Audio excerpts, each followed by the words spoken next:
Hello guys, good afternoon. Can you hear me? Yes, good afternoon.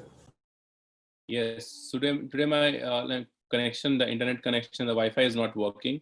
So I have joined with my phone data, right? So if you get any lag or any error, or if you're not getting my voice properly, just let me know, all of you. Okay.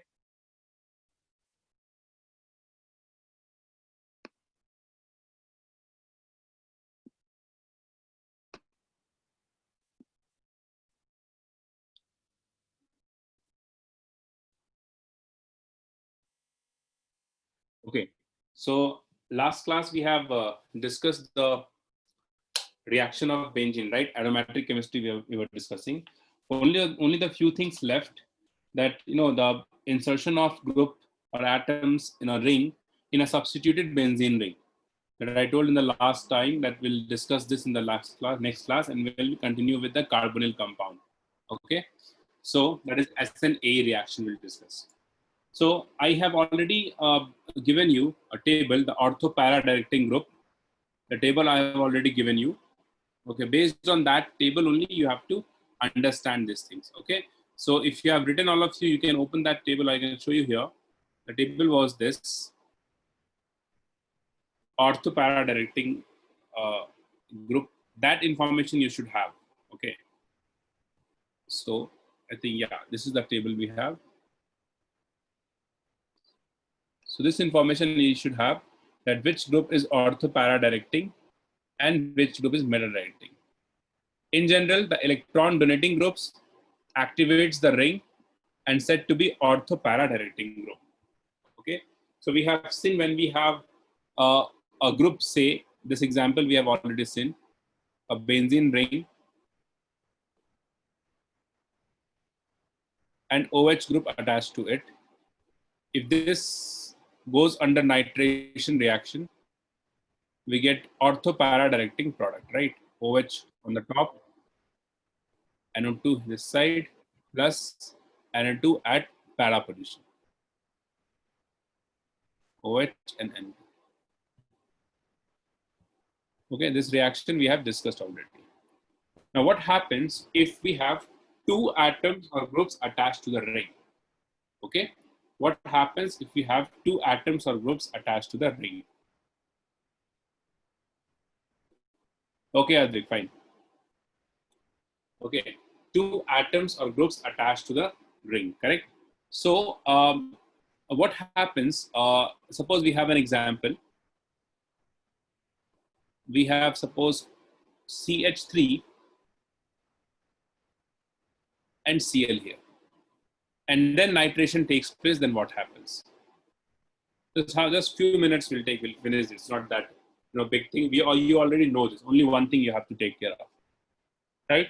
CS3 and Cl. So which group will consider, right?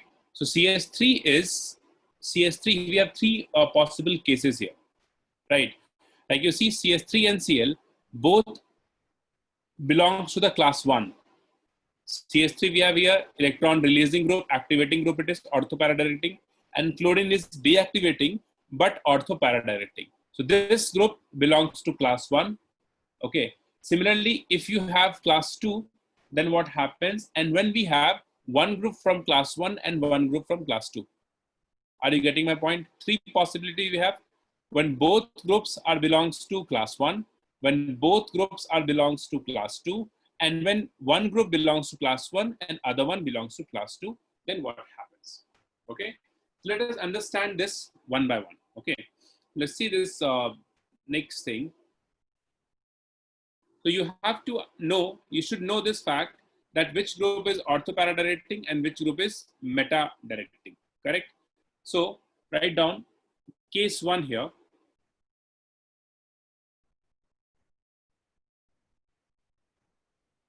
Case 1,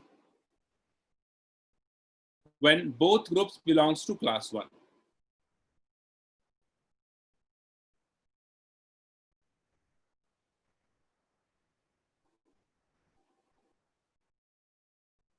Belongs to class 1.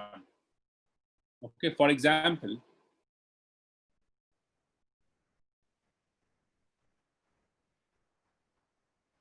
For example, we have benzene ring, CH3 and Cl. This group we have, and this is going under nitration reaction. This is going under nitration reaction. So in this one, what happens, you see, CH3 and Cl both are activating, not activating. One is activating, other one is deactivating group, but both are ortho-para-directing group, right? So we do not have any, it's very clear. Since both are ortho-para-directing, so we'll get either ortho or para-substituted product. Okay. In this two, CS3 has the dominating effect because it is electron releasing, activates the ring much, right? So it has the dominating effect.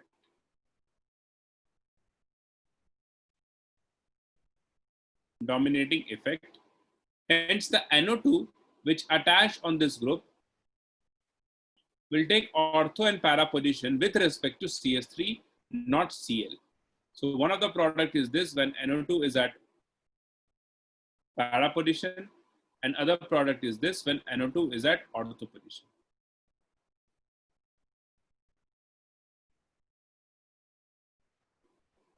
This is the product we get. Okay, so we are getting two products here. This is one thing. Now another example you see.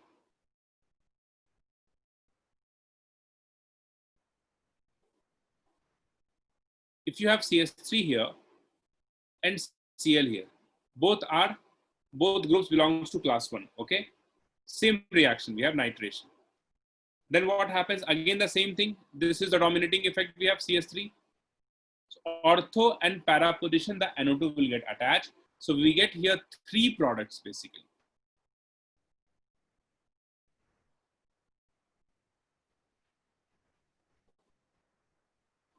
NO2 at ortho,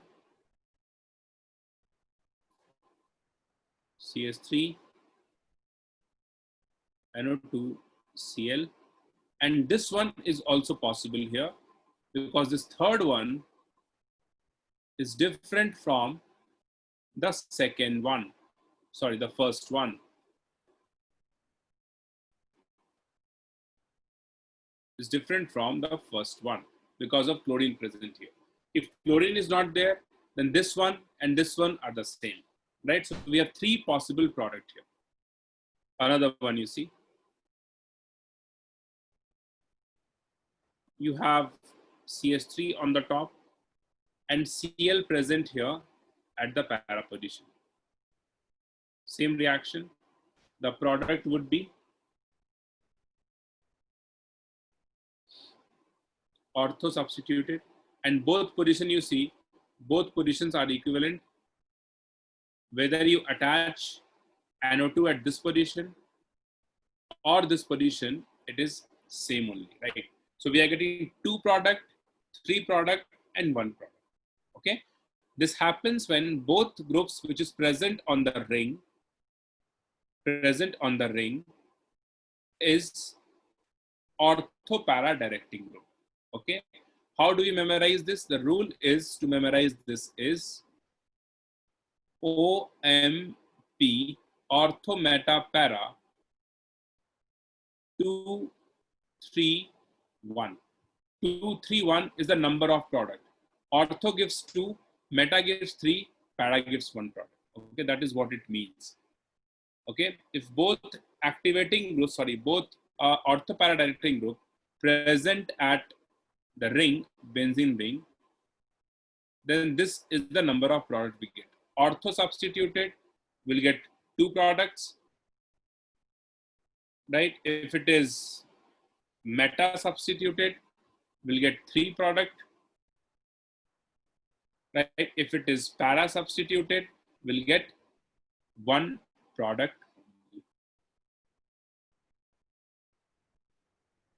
Okay, OMP 231, you have to memorize this. Okay, there is an exception in this rule. Okay, exception you write down.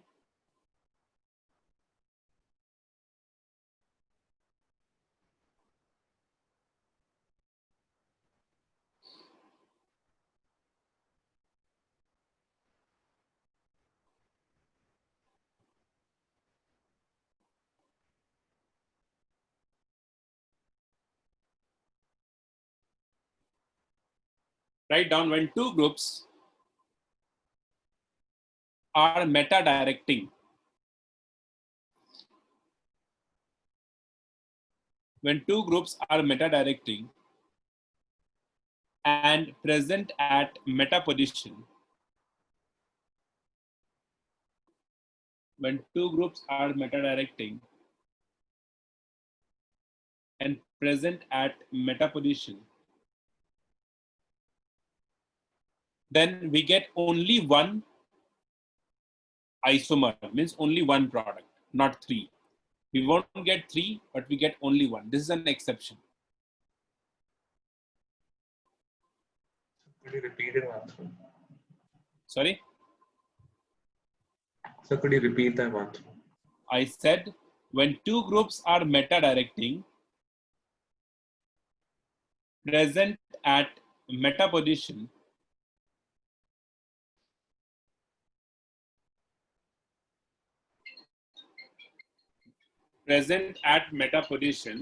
then we'll get only one product instead of three. 1 second.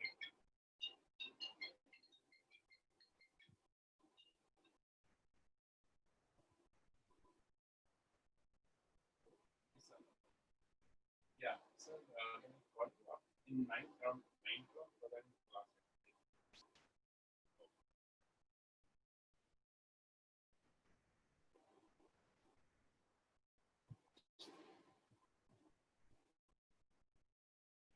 Right? When two groups are meta-directing, present at meta position, only one product will get instead of three. Okay. Now you see this.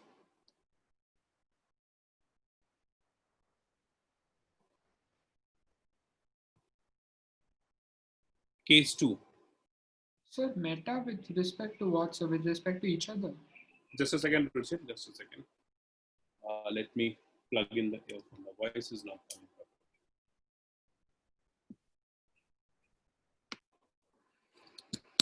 Tell me. So the exception you said is meta-directing group at meta position with respect to each other. Yes. Okay, sir. It is given like this, an exception. But if you see, this comes under case 2. Okay, I'll show you one example in this. Okay. Okay, sir.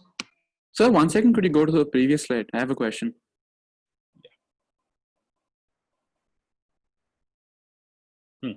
So in the first example, we got these products because CH3 dominates over Cl, right? Correct. So with respect to CH3, ortho and para position. So what if both groups were CH3?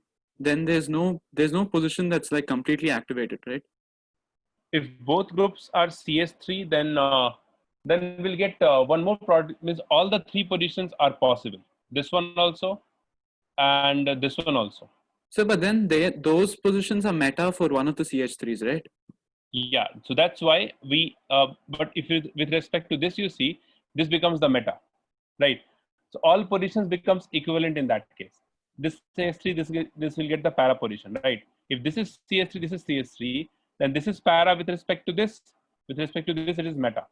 Yes, sir. So chances are more that the groups will attach at, with respect to this, you see, all positions are equivalent in that case. So we'll get all three products then. All products is possible into that case. Means the activity, see, you can understand like this, the activity of this, why these two products we are getting, because activity of this two position is more than the other position, correct? Yes, But sir. when this is CS3, then the activity of all these positions are same, right? Then the probability to get the substituted product, tri-substituted product, is same at all these positions. Okay, sir. So basically, that kind of question they won't ask, right? Because there is no any point. But yes, there are some options. You can choose the best options into that. Like suppose maybe the option is this one, this one, this one, and this one are all four possible, or 1 and 2 are possible. Like this, they can frame the options, right? But we cannot say that the product will be this or this when both are CS3, because all positions are equivalent. Possibility to NO2 to get attached at all these 4 carbon atoms will be same. Okay, sir. Okay. Now the next is when both groups belongs to class 2, right? That is meta-directing.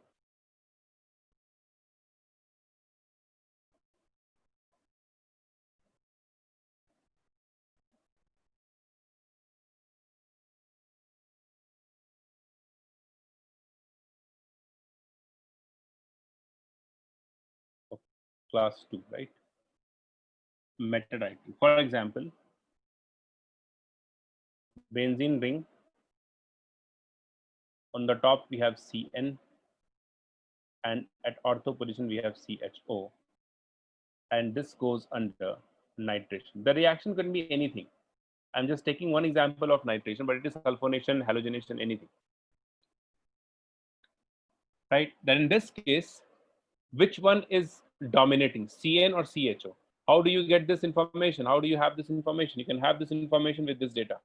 You see, Cn is very strongly deactivating group, right? And CHO is moderately deactivating.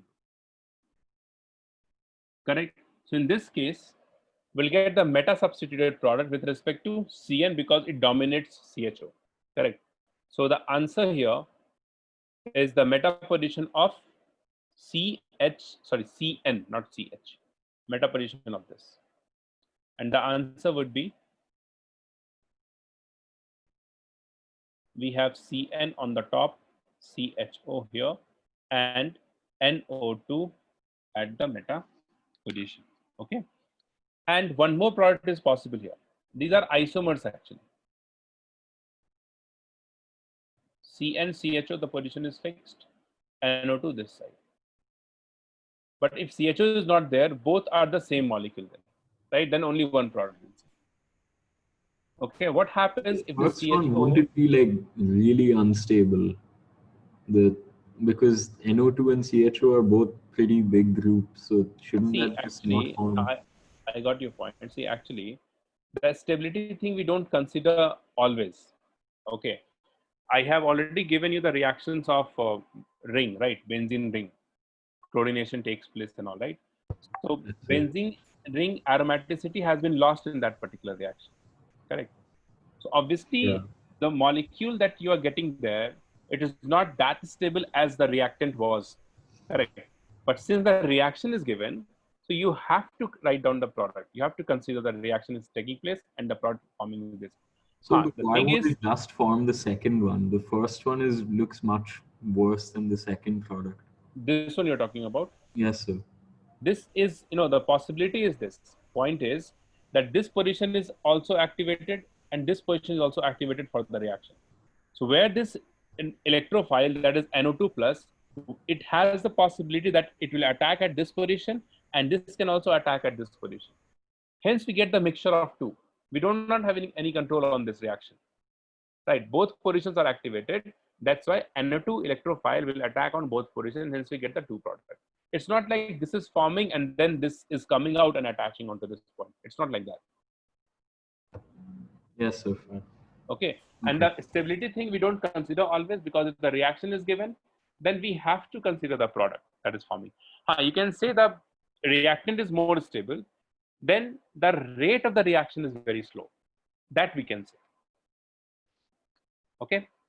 So if this CHO has meta position, then the answer would be what? Can you tell me? NO2 will get attached. We have only one possibility here, correct? Because both are meta directing groups. So the answer would be Cn on the top, CHO here, and Cn at this point. Okay. If you have NO2. Oh, NO2, yeah.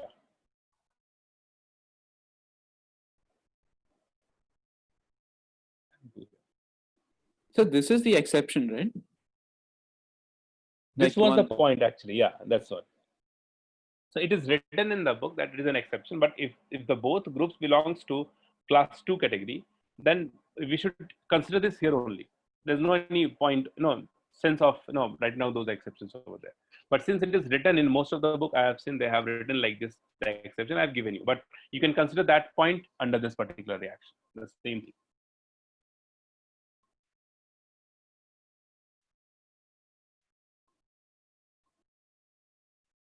Okay. What happens if CHO is attached at this position? Only one product. Only one product possible?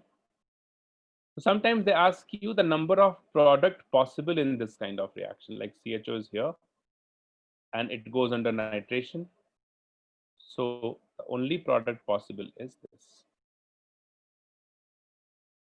Any side you can attach NO2 meta position, CHO and Cl. Clear? Now, case 3.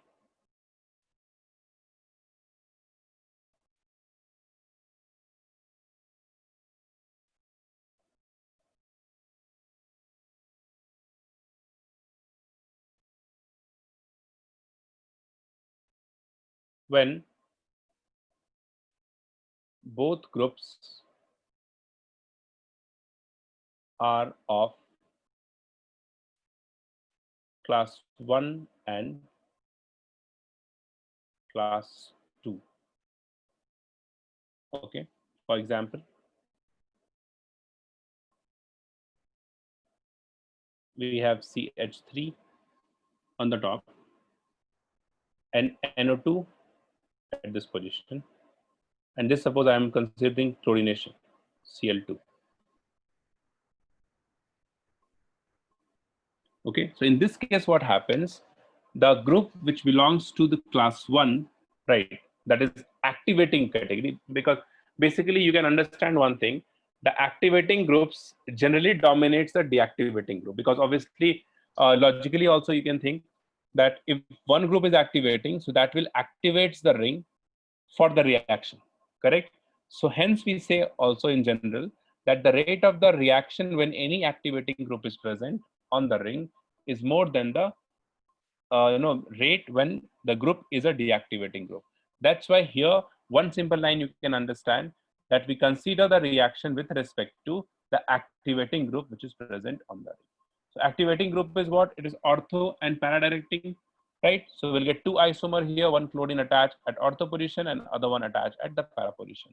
And the product of the reaction is this. It's very simple, like you should know just the nature of the group. Okay, Cl here, sorry, NO2.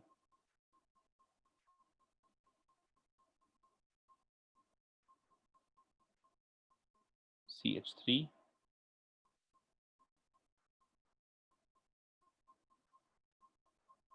NO2 and Cl here. Two products we are getting. Okay, tell me the number of product in this one.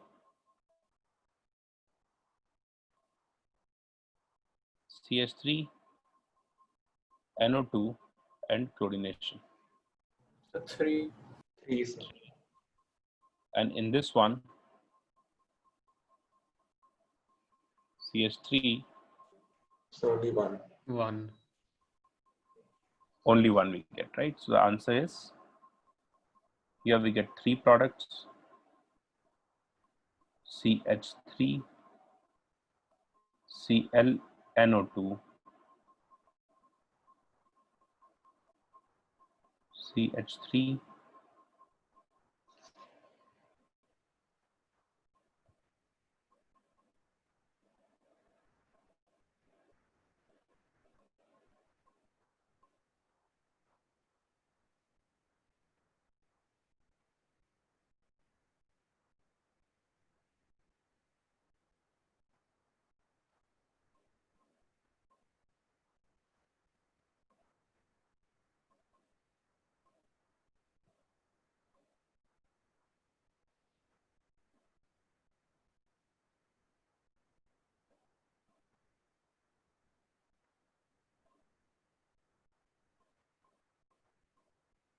both positions are equivalent. Anywhere you attach, you'll get this one.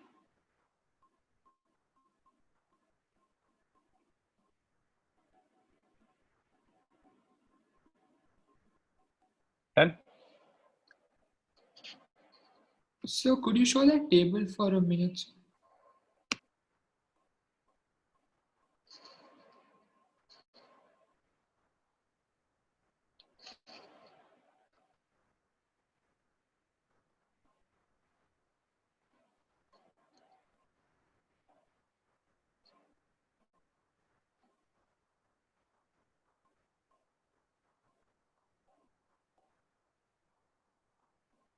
So no, sir, the table, sir. The Acha, one. table. Yeah, so class 1, class 2. Yeah.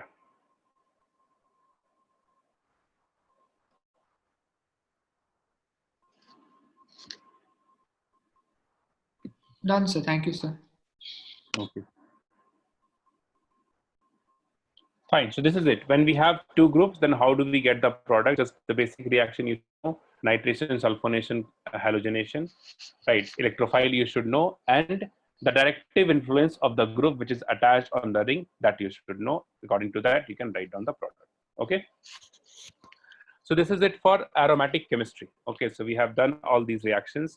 Now the next chapter we are going to start with is the second last chapter of organic chemistry, that is carbonyl compound.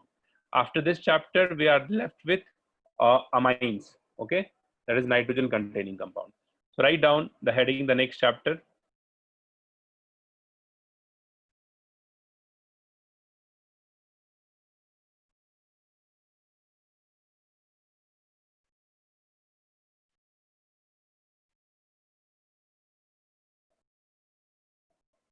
Carbonyl compound. Okay, so carbonyl compound, actually we are going to do all the reactions of aldehyde, ketone, carboxylic acid and esters. All these compounds will cover over here. Correct. Few reactions we have already seen for aldehyde and ketone in all those oxidation reduction reactions. So those reactions obviously we won't cover it again over here, right? So the main, the reaction that these compounds shows, which are very important reactions. Those are the name reactions of these compounds. Like you must have heard Aldol condensation reaction, Cannizzaro reaction, Perkin reaction, Claisen condensation reaction, Reformitsky reaction. Okay, no-Venegal reaction. These reactions are there. These are the name reactions. Very important for exams point of view, whether you're going to write board or any competitive exams. Very important, right? And these reactions are very similar. If you look at the mechanism, these are very similar. If you understand one particular type of reaction, that is SnAE reaction, nucleophilic substitution, addition, elimination reaction. Okay, so if you understand this reaction, SnAE, all these reactions are based on this particular uh, reaction, that is SnAE. Okay, so we are first going to discuss the reaction that is SnAE. All of you write down SnAE. Remember, we were doing this reaction, the substitution reaction in reaction mechanism. We discussed SN1, SN2, SnIE, NGP, all these things we have discussed. I told you that this reaction we'll discuss later in carbonyl compound, right? So SnAE, it stands for, write down, nucleophilic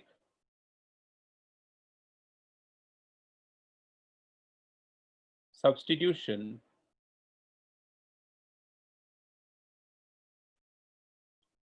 addition elimination reaction. Addition elimination. So here what happens, addition and elimination both takes place. So which compound or ion or intermediate is getting added and which one is getting eliminated, that we have to understand. Okay, SnAE, nucleophilic substitution addition elimination reaction. These reactions, SnAE, this reaction basically, write down, this reaction takes place with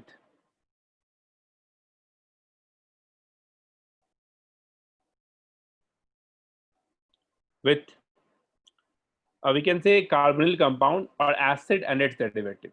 Okay, carbonyl compound or acid and its derivative means ester basically. Okay, so what is this reaction? Suppose we have a compound RCO L. What is this L? Leaving group. Okay, and we are using a nucleophile for the reaction, Nu minus.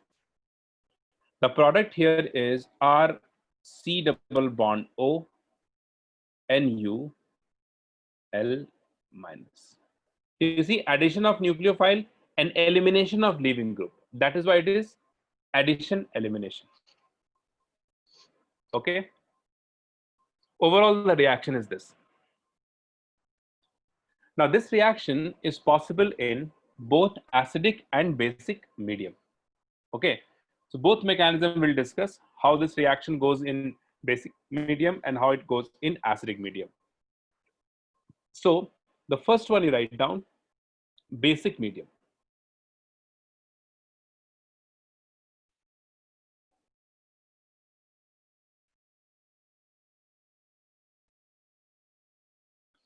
Basic medium.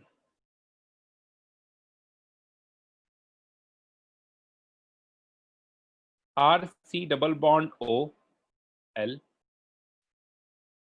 and we are taking a base as nucleophile Nu minus, and the solvent here you take is the conjugate acid of this base, that is HNu. Preferably we'll take like this. Okay, preferably we'll take like this. You will understand this, why we'll take the solvent like this. Okay, so what is the the relation we have here? This is Nu minus is what? Is the base. This is the base, and HNu is the conjugate acid of this base. Conjugate acid of this base. Like suppose I have taken OH minus. What should be the solvent in this case? H2. Water. RO minus. Solvent ROH. PHO minus. PHOH. CS3CO minus. CS3COH, like that. Okay, fine. Now what happens in this, as you know, the product is RCONU and L minus goes out. Okay, the mechanism is what? This Nu minus attacks onto this carbon. This pi electron goes up, so we get here RCO minus L and Nu here. Now L is a leaving group, so when this lone pair comes back to form a pi bond, this leaving group goes out and it converts into RC double bond O Nu plus L minus. Simple mechanism. Okay, so this step is addition of nucleophile and this step is elimination of leaving group.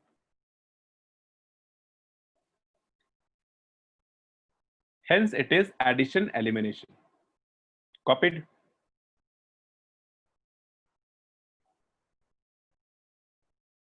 So like, will we discuss the use of the basic medium? Or like, is this like the basic case? Yeah, this one is the base. The base is a nucleophile here. Okay, fine. Okay.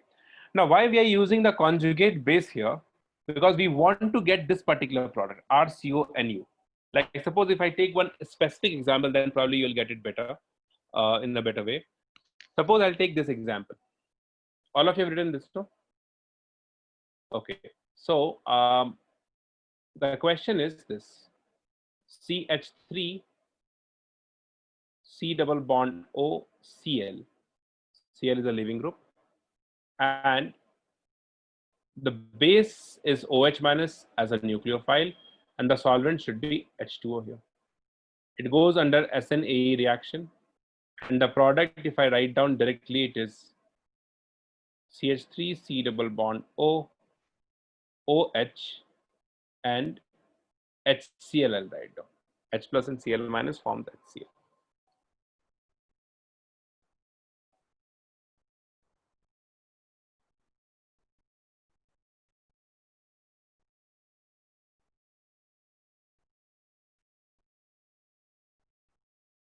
Okay. Just a second. Do we get HCl? OH minus will attack. Cl minus goes out. COH.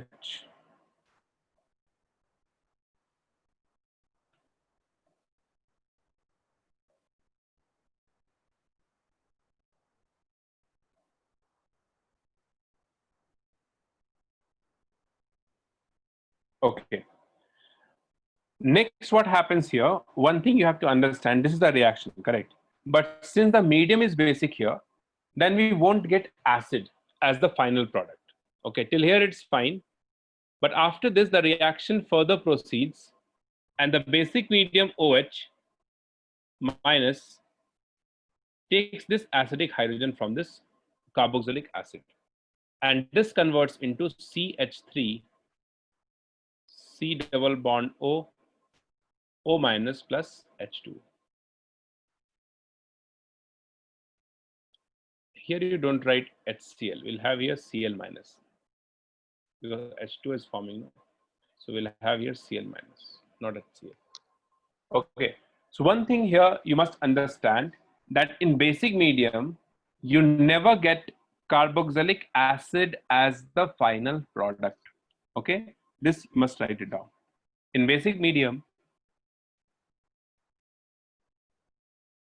we won't get carboxylic acid as the final product,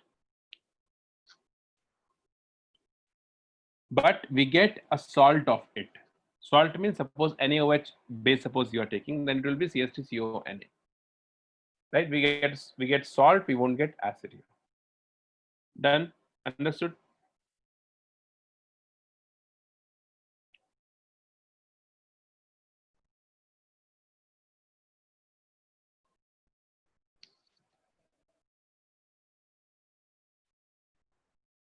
Okay. Now suppose if you don't take the conjugate acid of this as a solvent, suppose you have taken ROH here, OH minus and ROH, correct? Then what happens? Along with OH minus, this ROH also tries to attack onto this carbon atom, both. Means the one which is the better, better nature of better attacking particle, that will attack onto the carbon atom.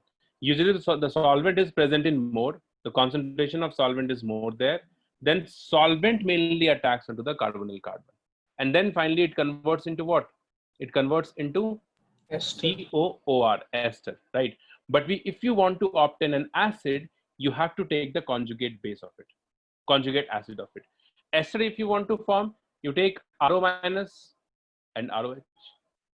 But this is the preference we take, right? This is the preference we take. That's why we always take OH minus and its conjugate base, RO minus and its conjugate base. Now suppose you have water here. So if water also tries to attach onto this carbonyl carbon, then also eventually the product should be what? Product is acid only, because H2O attacks, H plus comes out, and finally we'll get OH here. So this or this, any one attacks onto this gives the same product. That's why we always take the conjugate acid as a solvent in this reaction. Clear?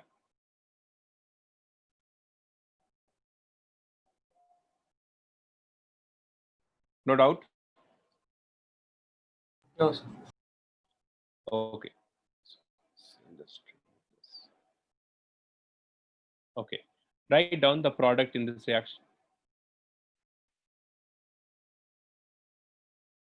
Similar reaction, CH3, C double bond O, OCH3. Any leaving group we may have. OCH3 again is a leaving group. PHO minus and PHOH. What is the product? CH3COOPH. pH. Okay. Product is CH3, CH3, C double bond O, OPH. Plus the leaving group OCH3 minus goes out. Okay. This is the mechanism, basic medium. Now you see the acidic medium mechanism. What happens in acidic medium? So here, what happens if we don't take the conjugate acid as the solvent in the basic one? The second reaction you're talking about? Yes, sir. Whatever, suppose what solvent you want to take, tell me. Like if I took like pyridine, what will happen? Pyridine. Yes, sir. Pyridine is this. Yeah. So it's still a Okay. basic solvent, right? So Correct. So basic this would not wants to attack onto this. So we Yeah. have, according to you, we have pH O minus and this, correct? Yes, sir. So solvent always present in more quantity. Solvent always has more tendency to attack onto this. Okay. So if this attacks, what happens? CH3, CO minus, OCH3,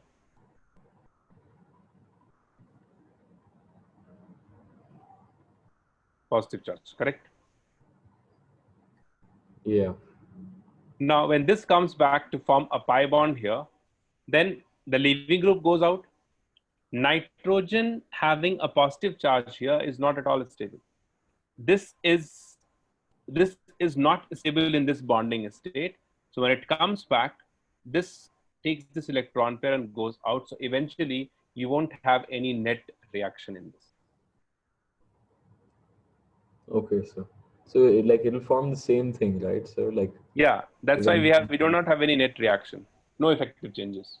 okay. No net change in the reaction. Okay, that's why in book also, if you see any book anywhere, they always take conjugate base and the acid, like base and conjugate acid as the solvent in this reaction to eliminate the other products, the byproducts, or to get the desired product. That because the nucleophile and solvent, we always have choice. No, if you want to form acid, you can take OH minus.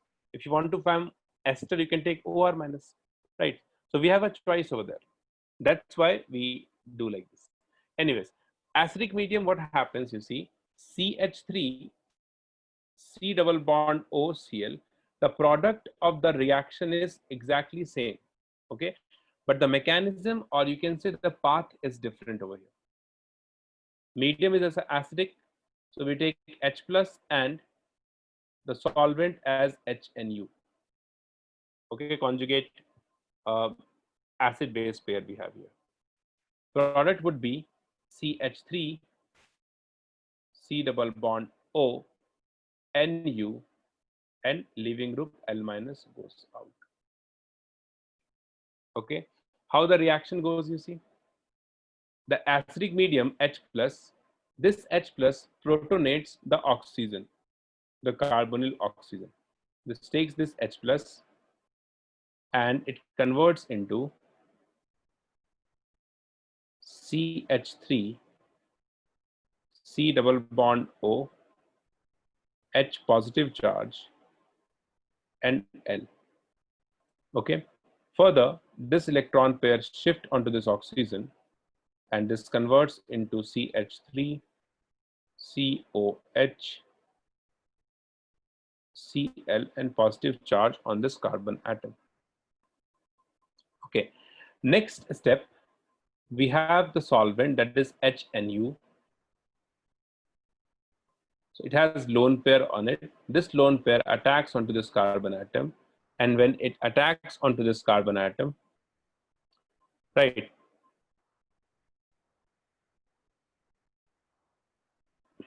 okay, this H plus goes out from this. How do we write this? This H plus supposed goes out, not with electron, H plus. And you will get attached onto this. So we get what? We get CH3, COH, Nu, and Cl. Again, this sigma bond converts into pi here, converts into CH3, C double bond O, H plus finally comes out from this. And when it comes back, the Cl minus goes out as a leaving group. So we get here Nu plus Cl. This is what the product we get.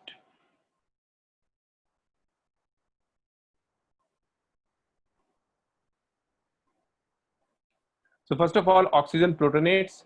Carbon will have positive charge, which is attacked by the solvent. Right, and then deprotonation of oxygen takes place, carbonyl oxygen, and the leaving groups goes out into this.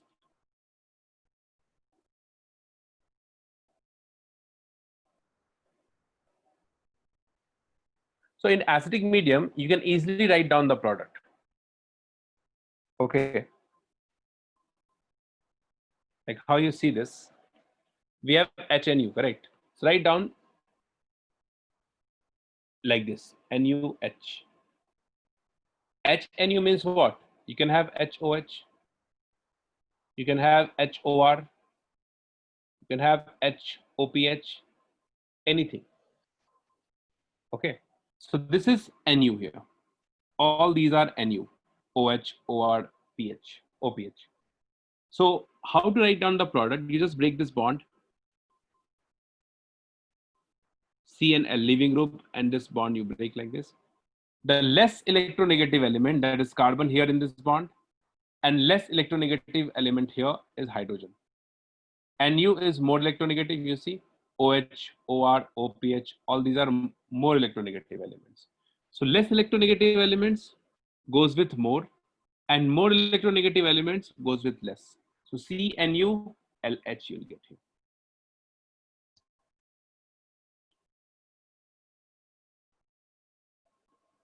I have written here Cl, so let us take this as Cl only. Any leaving group you may have.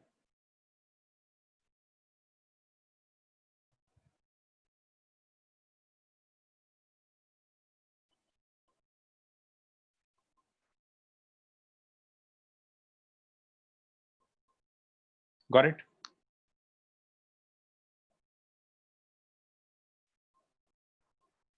Okay. Now, write down the product in this reaction.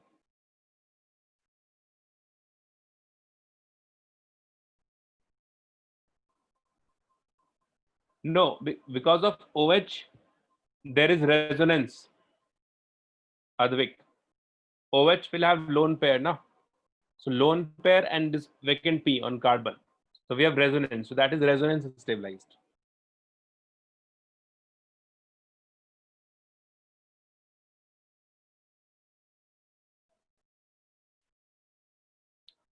Write down the product in this reactions.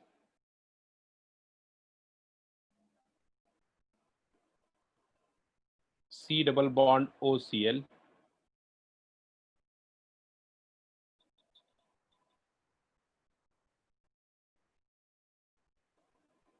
One more thing you consider here, we always have a choice of solvent here in acidic medium. In basic medium, we don't have any choice. If you are taking OH minus as a nucleophile, the solvent is always H2O.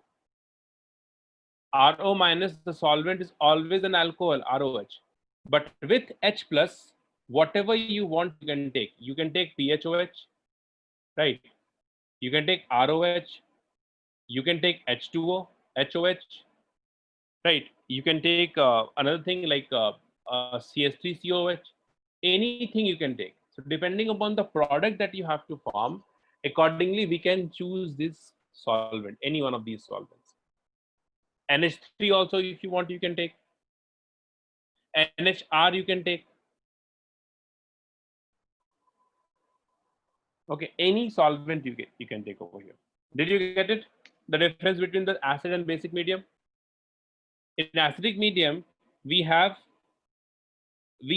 a choice of solvent, but that we do not have in basic medium. OPH as a leaving group, you're saying, Ruchir? OPH as a leaving group. Yes, sir. Instead of Cl, OPH. Yeah. Leaving group you can take any OPH, OR, anything. Tosyl chloride also. So product in this reaction you write down.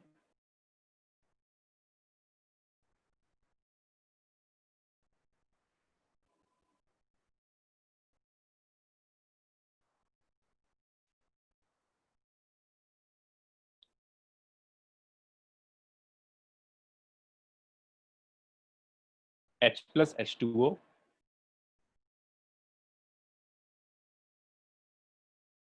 C double bond OBr. And this is allowed to react with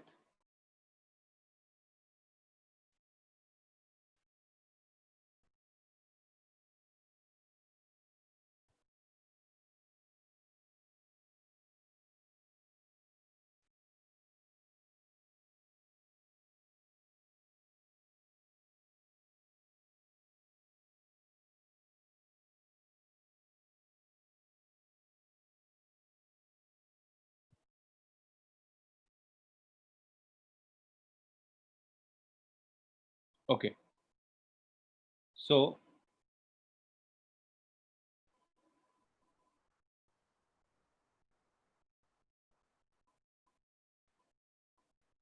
okay, this one here we have pH O minus, pH OH, the product, then CS3O minus,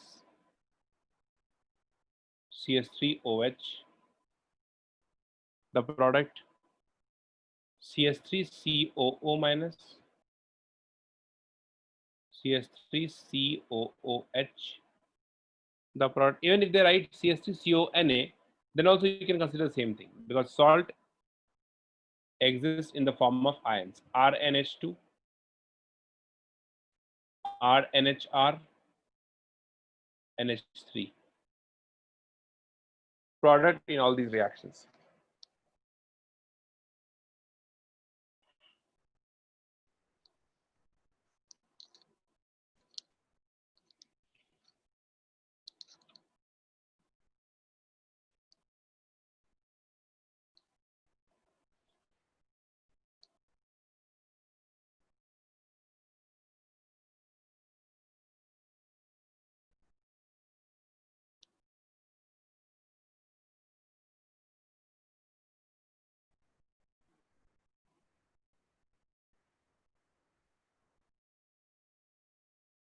The first one, the product is, how do we do this? You write down here pH OH. You break this bond, and the product is C double bond O OPH plus HCl. Here also we'll write down H2O like this.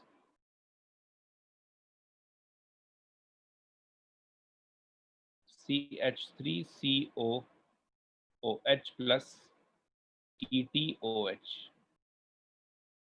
Here also we'll have CH3 C double bond O OPH plus HBr. CH3 C double bond O OCH3 plus HBr. This one is CH3 C double bond O C double bond OCH3 plus HBr. RNH2, it will be CH3 C double bond O NHR. CH3 C double bond O NR2, and here we do not have any reaction.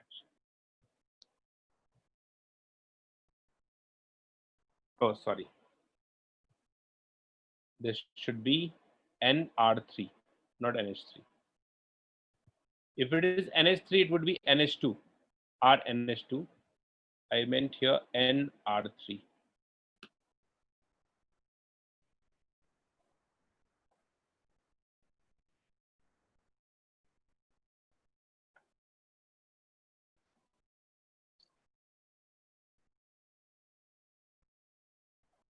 Done?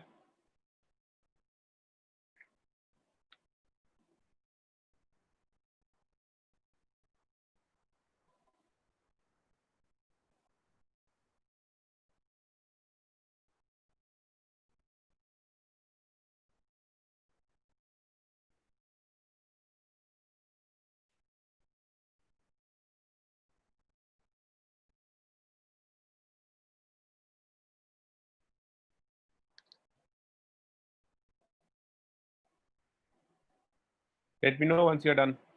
I'll go to the next page.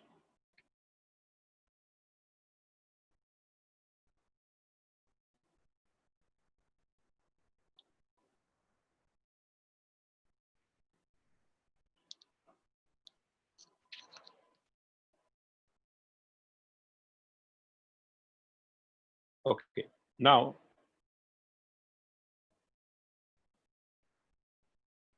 so we have seen the reaction of acyl bromide, that is acyl halide, the first reaction just now that we see.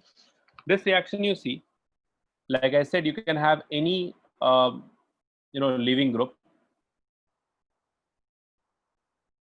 CH3 C double bond O OR ester.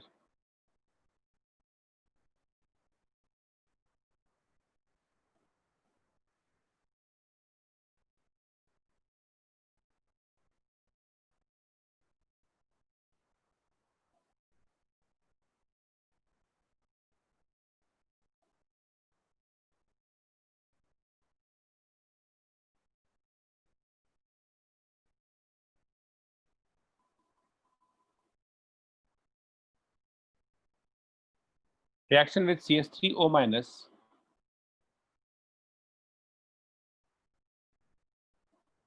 OH, PHO minus PHOH, CH3COO minus CH3COH, OH minus H2O, NaNH2. The solvent is NH3 here.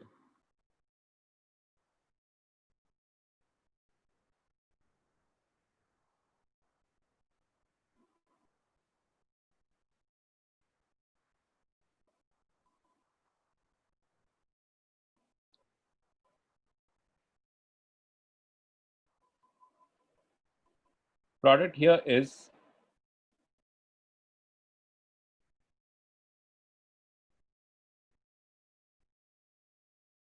CH3 C double bond O OPH, C double bond O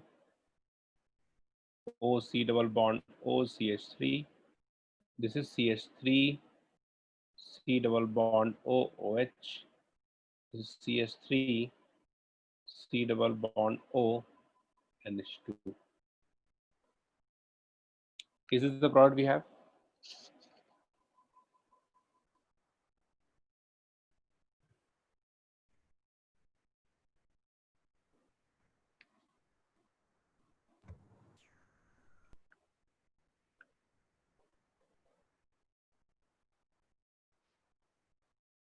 No, it's not imine, Ruchir. RNH2, NH2 behaves as a nucleophile there, attacks onto the carbonyl carbon, and then H plus comes out from nitrogen. So that is RNHR, alkyl derivative you get.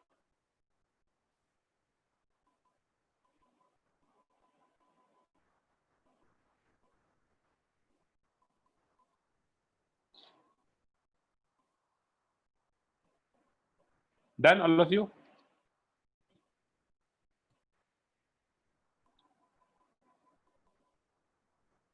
So this is the reaction of ester. One change we have here. Like you see, the medium is basic. You see, this is the medium is basic, and I told you in basic medium you never get acid because the hydrogen is acidic here. The base takes H plus ion from this and it converts into CH3CO O minus as the final product.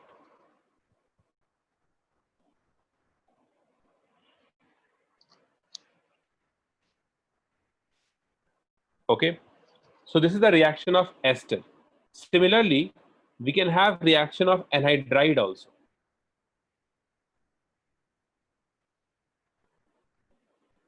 CH3 C double bond O, O C double bond O, CH3. The reaction of anhydride with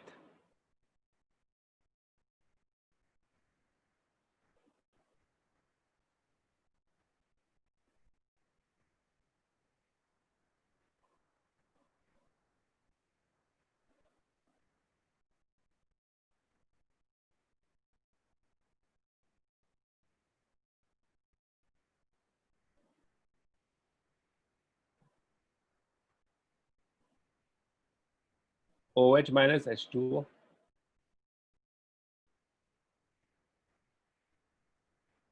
H plus H2O, CH3O minus CH3OH, H plus CH3OH, and OH minus PHOH.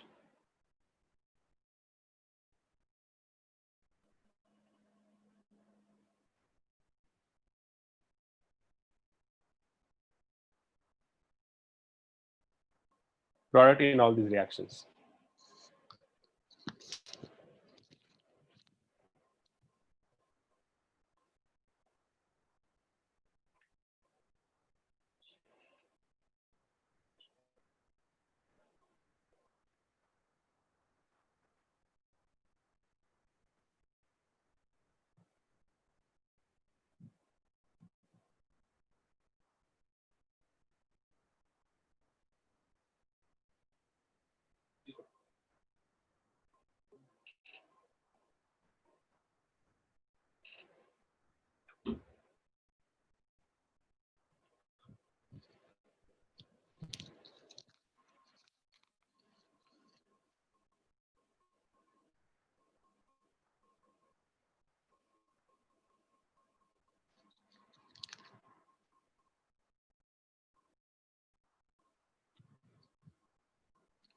Yes, correct, Param.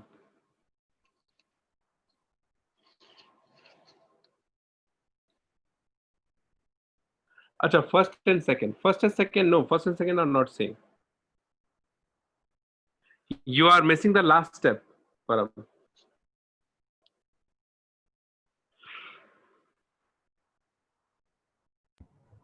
What is the last step? First one is base. The removal of H. Yeah, the first one is base, so we'll get salt. We won't get acid there.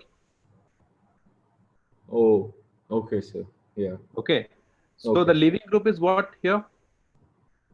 The leaving group is this OR. CH3COO minus. Get CH3CO is the leaving group. Okay, so the first one is the base. So first you get CH3COH, then from CH3COH, H plus comes out. The product here would be, we get 2 molecules of CH3COO minus. Because this leaving group also gives you CH3CO minus, and from here also we'll get CH3COH first and then CH3CO minus. In the second one, we'll get ethanoic acid. And that too, we have 2 molecules of this. This also forms CH3COH, this also forms CH3COH. Okay, this one, what is the product we get? So you get CH3C double bond OCH3. No, And the other one? OCH3. And the other other one? CH3COO minus. Yes, CH3C double bond O, O minus. CH3C double bond O, OCH3 plus Ethanoic acid. CH3COH, yes. CH3C O minus plus CH3C double bond O, OPH.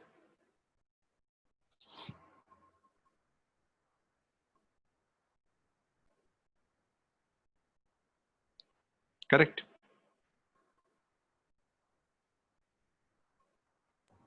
Yes, sir. Okay. How this reaction proceeds, you see, you have a nucleophile because you have different nucleophiles in all these reactions. I'll take the general term here. You have a nucleophile, and this nucleophile attacks on one of the carbonyl carbon, right? Since this particular example is symmetrical because we have same alkyl group present on the 2 carbonyl carbon. If these two are different, then where this nucleophile will attack? That is the question, right? It is smaller. Okay. So you see this example based on this. Suppose we have CH3C double bond O, OC double bond OPH.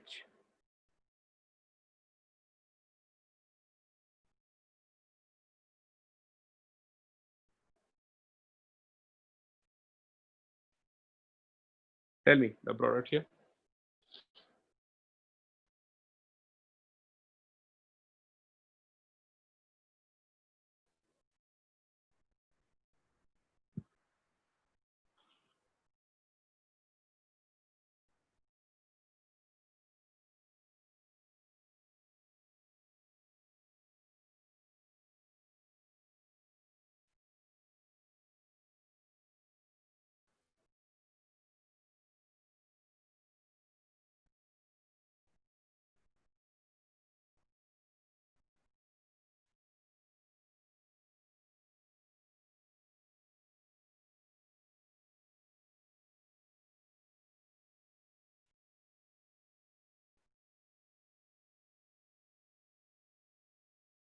What happened, Rujit?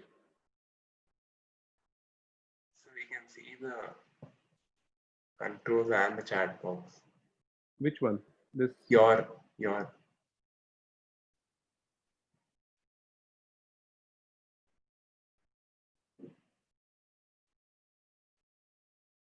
What chat box you're talking about? so like I can see that you've opened your chat. Now you're scrolling it up and down. Oh, acha, this one. Acha, means this is hiding this screen. Oh, I got it.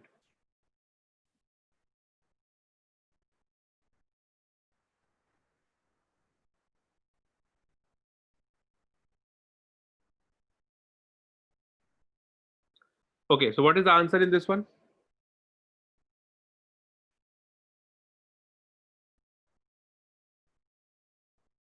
pH COO CS3 CS3 CO minus. Okay. So So we can still see the chat box, sir. it is open now. Now is it? Now? Yes, so now you closed it, but we can see the rest of the screen also. It is this screen. No, But sir, we can see the zoom controls also. is it?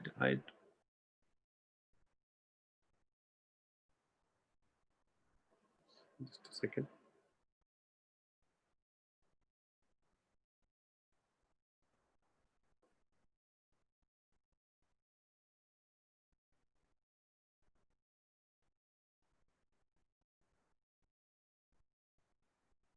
Now? Sir, we can't see your screen. I have just no. Just a second.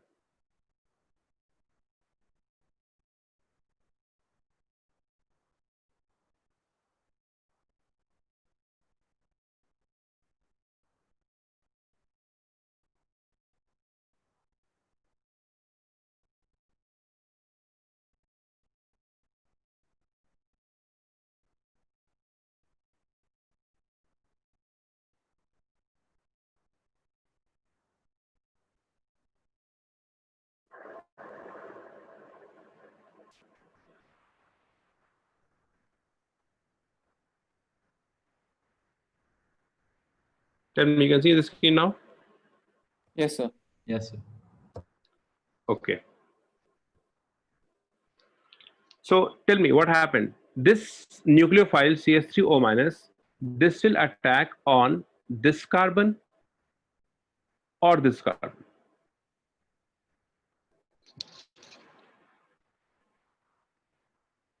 So it'll attack on the phenyl one. Why phenyl one?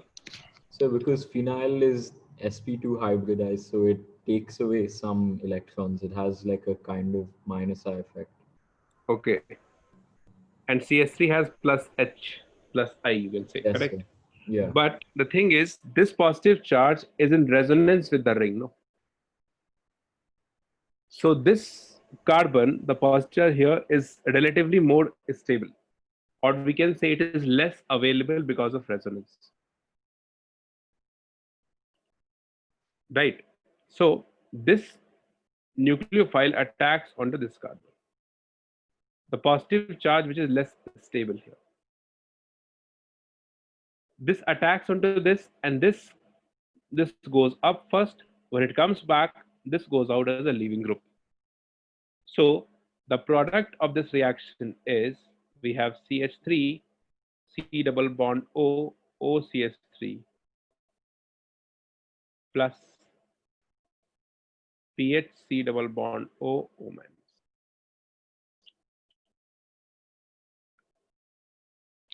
Write So down why here doesn't this it form C double PHC double bond O Na?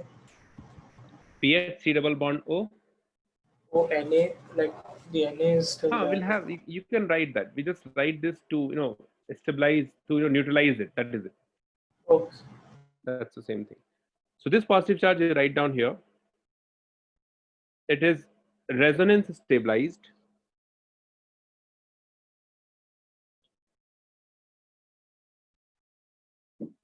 Hence won't get attacked by the nucleophile.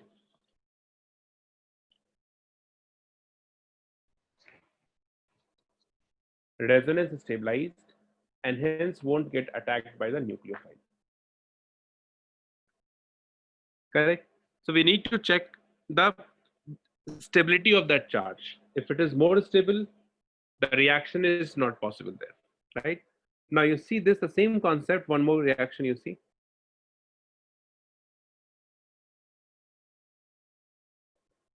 Suppose we have a benzene ring.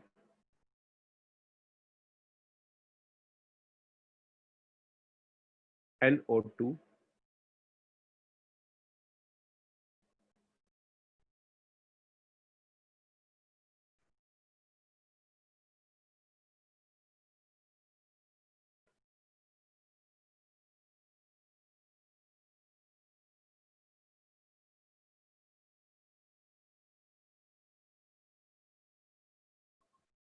Product.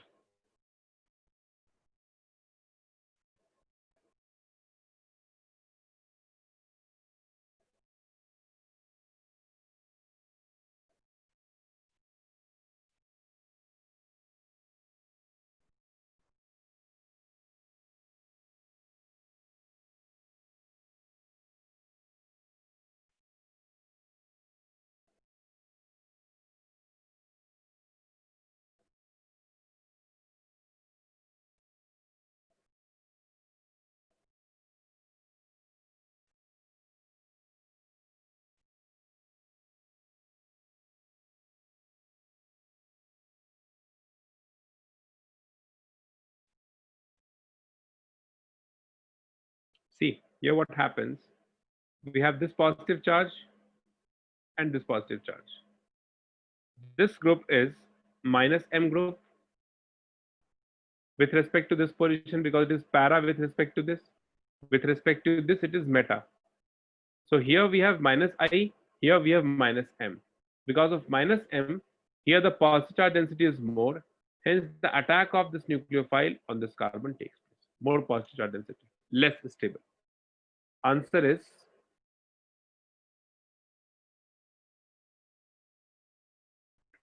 this NO2, C double bond O, OCH3, C double bond O, O minus. Yeah. This is the product we get.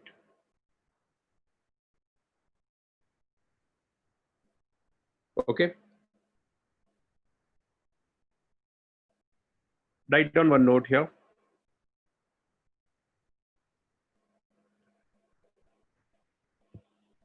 Write down for carboxylic acid.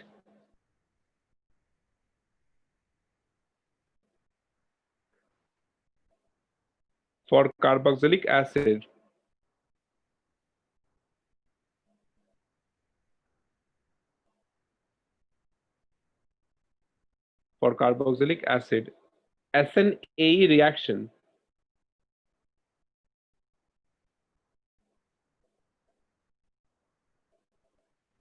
SnAE reaction in basic medium is not possible.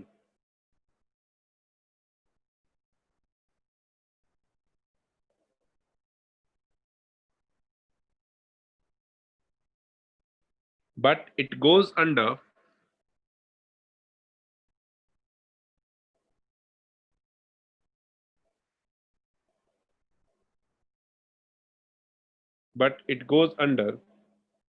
acid-base reaction.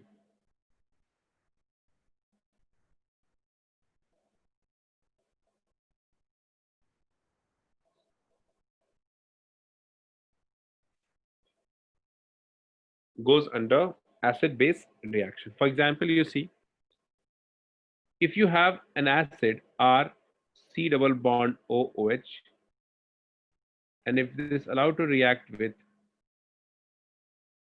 OH minus H2, then we cannot think of that this nucleophile OH minus is a nucleophile and it will attack onto this carbon, positive carbon. Because this OH minus can easily take this H plus from this. It is an acidic hydrogen. It easily takes this H plus, and this goes under neutralization reaction, that is RC double bond O minus plus H2O. And once it forms, it is highly stable because of resonance. That's why the neutralization reaction is favored here. And it does not show SnAE reaction. So carboxylic acid, the SnAE reaction is not possible in basic medium always, right? But in acidic medium, the reaction is possible. Okay. So in acidic medium, what happens?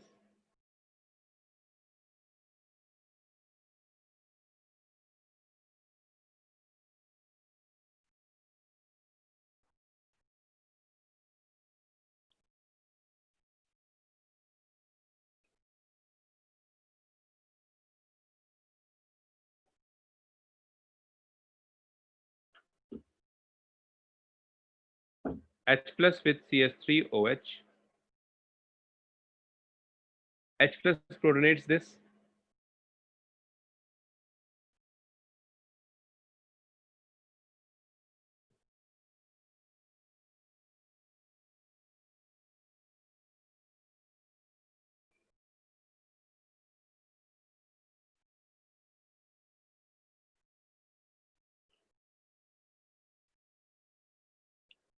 If this reaction is allowed to take place with H plus with PHOH, RC double bond OPH with H2O. One more term here, in this reaction, acid converts into ester. So this reaction is known as esterification reaction.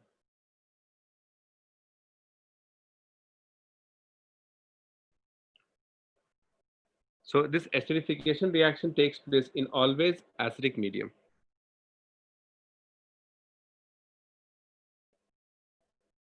So, but OH is not a good leaving group, no, sir, here. Sir, OH is usually not a good leaving group, no, sir. So how Yes. is it? So see, basically, if OH won't goes out, then there will be no reaction. No, you will get acid only. OCS3 goes out. So there is no net change. Yes, sir. So Right, we that's also why- say that H plus will come and take it away as H2O, right? It'll come and protonate one of the OH minus. That's what. See, the thing is that Ruchit, that question that you are asking, if suppose you are considering when this H plus comes over here and this attacks onto this, and when it comes back, why OH goes out, why not OCS3 goes out? That's what your doubt is, right? Yes, sir. So suppose if OCS3 goes out, then we'll get the same molecule. There's no net reaction. Correct. Second point is medium is acidic. So in acidic medium, the removal of OH is possible by protonation. And in that way, you are getting ester here, and the reaction acid converts into an ester. That is the only possibility we have here. So in acidic medium, we can have this removal of OH possible via protonation of the hydroxy group. Okay, sir. You can also understand it this way. If you have any doubt, I think till here it is fine. COH positive charge and OH, here we have OCH3, correct? This is fine. Now when this comes back here, this H plus protonates this, and then this goes out. This is what you can consider. Okay, sir. Okay.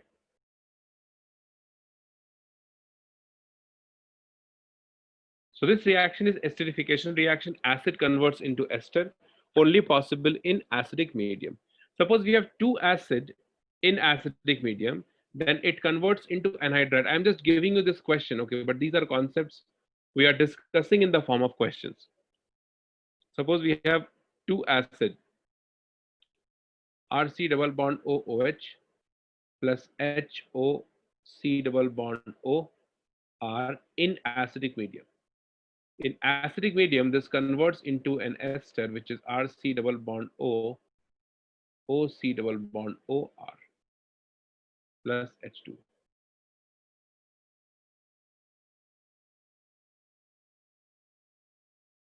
Medium is acidic here. This question, you see, we have dicarboxylic acid.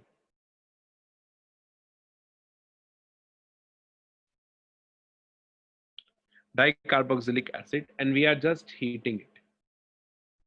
So if you remember the concept discussed in heating effect, what happens? So When we have one 2 over carbon to- atom present between the 2 carboxylic acid, group 2 carbon atom, then water molecule eliminates. You get this H2O here.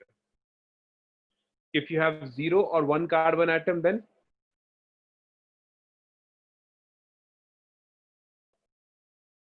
what? So it becomes H2O and carbon monoxide. No, if you have 0 or 1 carbon atom, then Dioxide. CO2 eliminates. Then CO2 eliminates. If you have 2 or 3 carbon atom, then water eliminates. If you have 4 or 5 carbon, more than 3, if you have, then water plus CO2 both eliminates. We discussed in heating effects of organic compounds. Just go through it, you'll get it.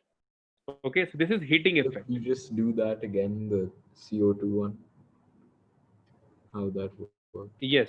Suppose we have this oxalic acid, COOH, COOH. If you heat this, there's no reagent, simply we are heating it. One of the CO2 molecule you eliminates, you get formic acid plus CO2.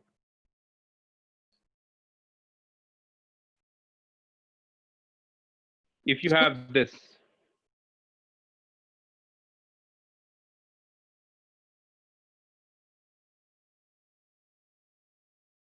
this is CH2, CO goes out, so you get CH3COH.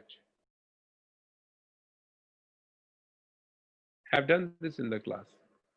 Just look at your notes, heating effects in organic compounds. So I've we done done all this very slightly, so in alkanes only, sir. Like, is it a small topic? Which one? Which one? So in alkanes, you had taught heating effect, but it was like Yeah. only a page. Like it's No, a small topic. I have taken this year, not last year. Like, we have taken a separate chapter for this, heating effects in organic compounds. So we haven't done that, so I think with us. Is it? Yes, so we haven't done heating effect. Oh, acha. Not an issue. We don't need it now. Just to keep that in mind, see, I'll tell you one. It's a small chapter. I'll take that. It takes around 2 hours, not more than that. Okay. So we'll take that in the last. Okay. Basically, the thing is, we have CH2. Are you sure? Yes, sir. Acha. Then I'll take that. Don't worry. Suppose we have this. Okay. This kind of dicarboxylic acid, if you have, and when you heat this, then different molecule eliminates CO2, H2O, or both, depending upon the number of carbon atom present here. So if there is 1 carbon atom present or 0 carbon atom present, means if N value is 0 or 1, you simply heat this, CO2 eliminates, this is wrong, it is CO2. CO2 eliminates and we get acid like this. If you have 2 carbon atom present, then water eliminates like this and it converts into anhydride. Okay, nothing much. I'll just, I'll do this, or if you want, I can share the video. Okay, it's there uploaded already. Okay, you can go through it. It's not a big deal. Very small chapter, simple, easy one. Okay, just you need to memorize this. What molecule eliminates when, depending upon the number of carbon atom present here. So what if it's greater than 2? Then H2O and CO2 both eliminates. Oh, I'll share that video. If you want, you can do that. I'll share that video. yes. Okay. Here we don't need it. Just to keep these two information in mind, I just want to compare one thing. That's why I'm discussing. I have taken this example. Okay, just one thing I want to compare. So what you want to keep, what you have to keep in mind, that we have dicarboxylic acid and we are heating it. Correct? Fine. H2O eliminates. Now, see this similar kind of example. If you have a benzene, the phthalic acid I'm taking, which is C double bond OOH, C double bond OOH, and we are heating it. Then again, you see there are two carbon atoms present between the two carboxylic group. We are heating it, then H2O eliminates, and it converts into an anhydride.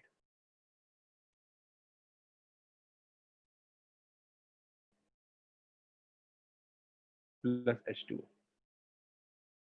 So in this reaction, what happens, I'll show you here. This one of this lone pair, this attacks onto this carbon. Okay, and then oxygen has positive charge, H plus comes out and protonates this OH. We'll get OH2 positive charge, then H2O comes out from this. Did you understand this? Yes, sir. This compound is phthalic acid. Phthalic acid. This compound is the anhydride forms from phthalic acid, so it is phthalic anhydride.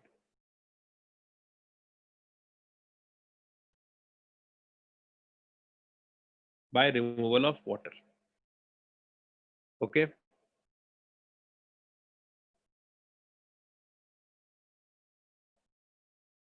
Now, if this phthalic acid is allowed to react with NH3, so it converts into amide on the top, anyone on the top or bottom, you can write CONH2, amide on the top. This COOH is as it is. And then we have SnAE, intramolecular SnAE within the molecule itself. This lone pair on nitrogen, this attacks on the carbon atom. This pi electron moves onto this oxygen. So I'll write down the mechanism of this one. C double bond O. Then we have NH positive attached with this carbon, which has O minus and OH here. Right? So next step, what happens? To stabilize the positive charge on nitrogen, one of the hydrogen comes out, H plus, leaving this electron pair behind. H plus comes out and it protonates this oxygen. Okay, so this converts into a benzene ring,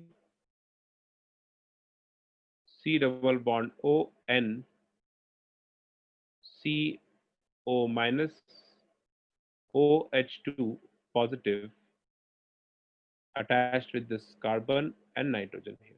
Then this negative charge forms a pi bond here. This goes out as a leaving group and it converts into a benzene ring with C double bond O N, C double bond O H.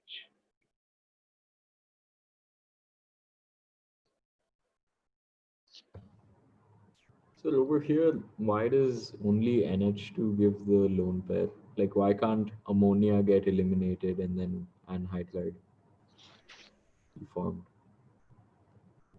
With ammonia you're talking about?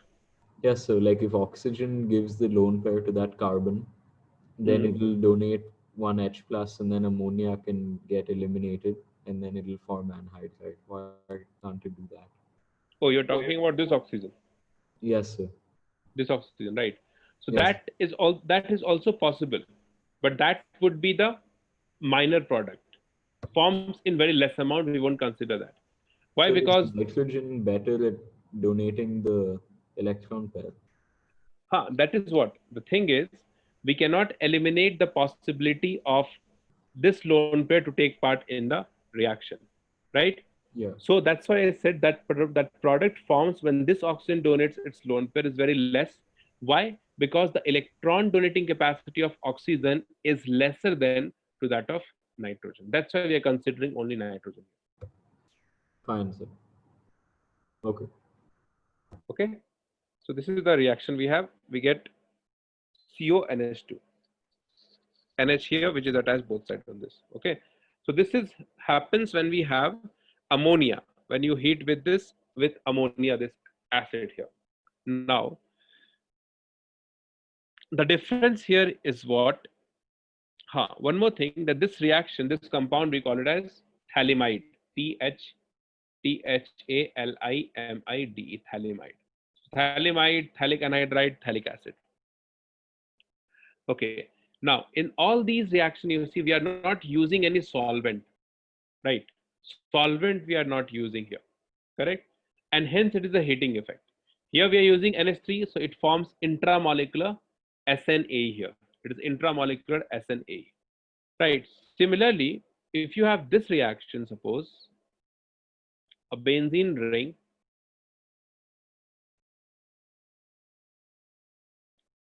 on the top we have COH, on the bottom we have COH.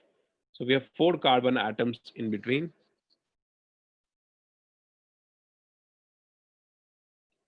With 2 molecules of ROH alcohol in H plus, and we are heating it with this. So here, since we are heating with in presence of solvent, so we are not considering here the heating effects of organic compound, but here we are considering the SnAE reaction, which gives you COOR on the top and COOR on the bottom, plus 2 molecules of H2O goes out.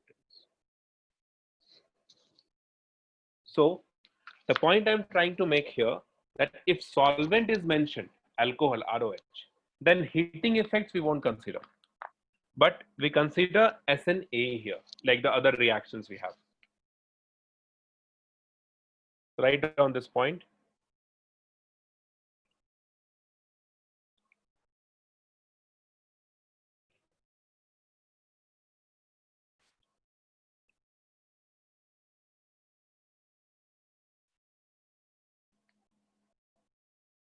In presence of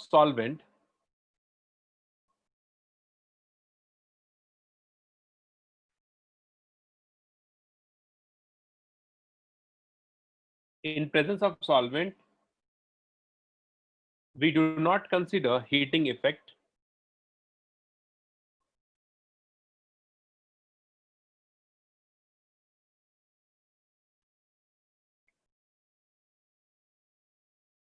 We do not consider heating effect, but we consider SnAE reaction.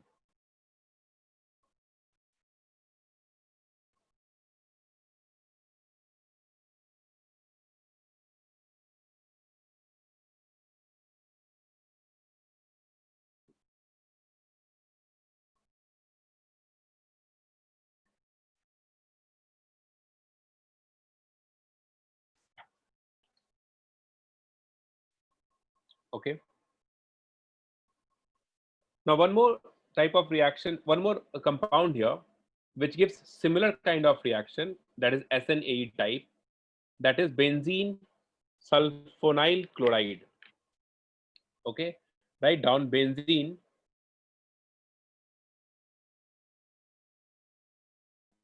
sulfonyl chloride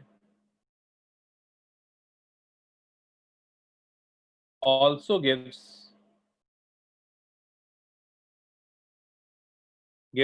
similar kind of reaction.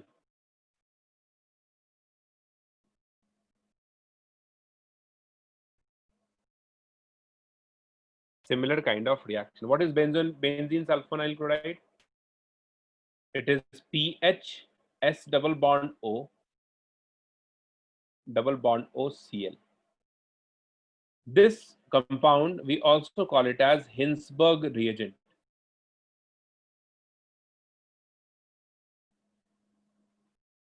Hinsberg reagent. When this is allowed to react, this compound we use mainly for the reactions of amines. when this is allowed to react with RNH2 or with R2NH, secondary amine, or with R3N, that is tertiary amine. HCl it forms, and the product here is PH, S double bond O, NHR plus HCl. Here it is PH, S double bond O, NR, R. But here we do not have any reaction because there is no hydrogen here. See, the reaction of amines are very similar. You look at this mechanism that we have done the last page. Here, this nitrogen positive charge gets stabilized when this hydrogen comes out from this. So to stabilize this positive charge on nitrogen, nitrogen must have at least one hydrogen on it. So that when it donates the lone pair of electron like this, then one of the hydrogen comes out from this nitrogen and stabilize this nitrogen atom here, right? But that is not the case when we have tertiary amines like this. There is no hydrogen present here, hence the reaction is not possible.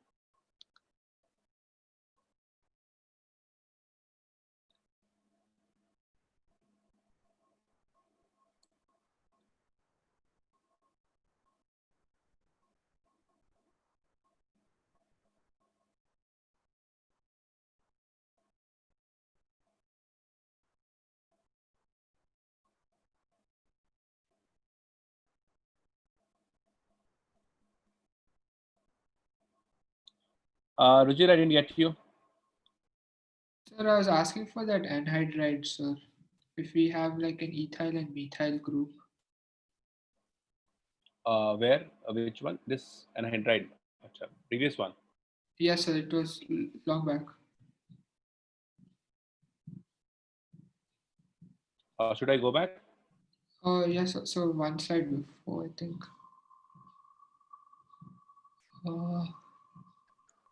So I think it's one more slide before.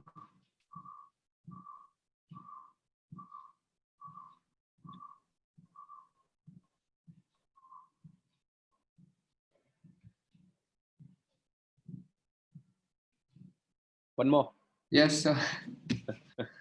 Not a problem. This one. Yes, sir. So here, if we had an ethyl and a methyl group, on which one will it attack? Ethyl and methyl, right? Yes, sir. So which positive charge is more stable, ethyl wala or methyl wala? So ethyl. No, methyl wala, because in methyl we have hyperconjugation +3. So don't we need carbocation, like proper carbocation for that? For But we consider with hyperconjugation. Yes, it is non-classical, but it is same for whether you consider inductive effect or hyperconjugation. Similar kind of effect. Same proportion we have the effect of. Okay. That's why methyl wala is more stable. The attack will be on ethyl. Okay, sir. Okay.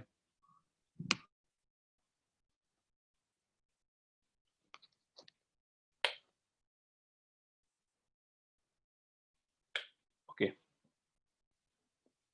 So did you copy this 3 reaction? So generally tertiary amine does not show, these reactions easily. Most of the reactions that amine shows, it is not possible with tertiary amines. Okay. This is Hinsberg test also. We can differentiate tertiary amines with primary or secondary easily, since tertiary amine does not give any reaction. Okay. So this is a similar kind of reaction like we had C double bond OCl. We have extra double bond O, right? That facilitates the removal of Cl easily.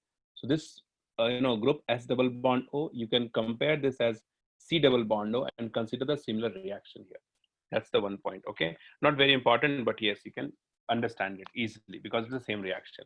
Now, reaction of amide, you see, amide also shows SnAE reaction. Since we are doing a little bit reactions of amines also here, right? All these reactions, amide, it is given in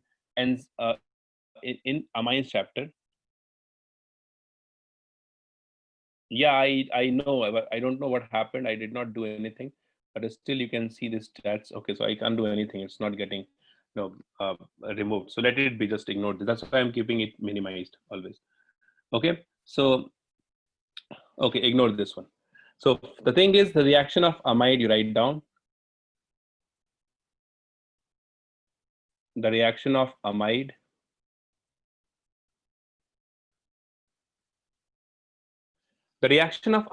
it shows SnA reactions. There are few reactions which are not of SnA type, but these are hydration reactions. So that also will finish it here only. You see this reaction here, RC double bond O NH2, and this is allowed to react with suppose secondary amine, that is R2NH. So this reaction is RC double bond O, NR2 we get, plus NH3 eliminates in this. This is SnA reaction. Could you tell me the mechanism for this one?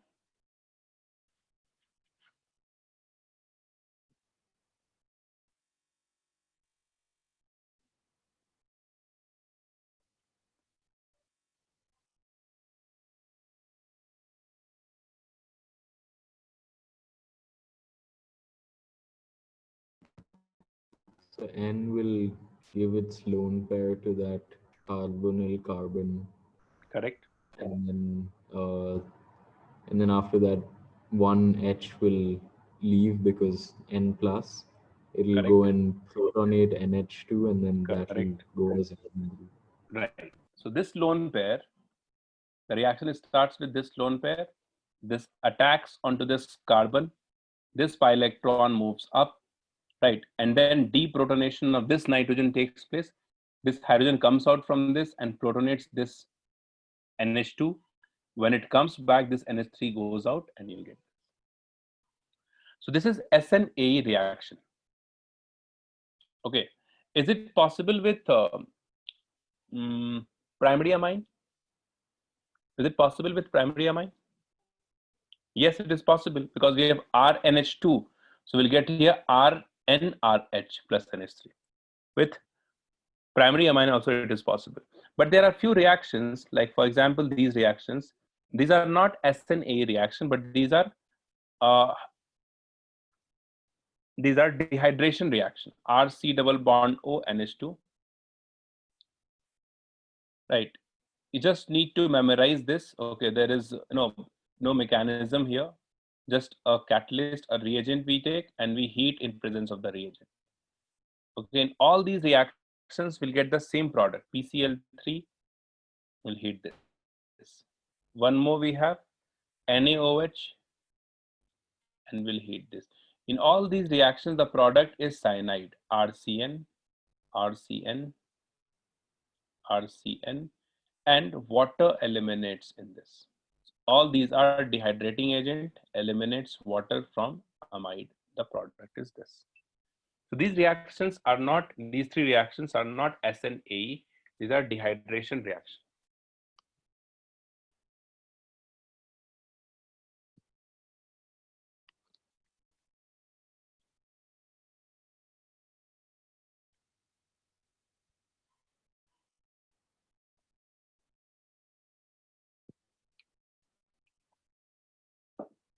Just a second.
Okay, done.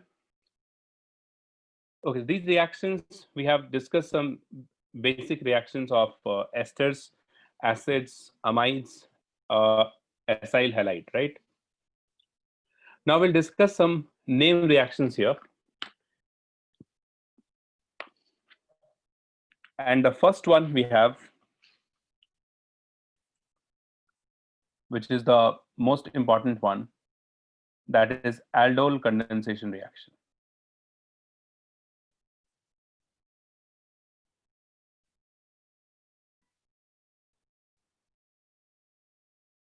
You must have heard about it, right?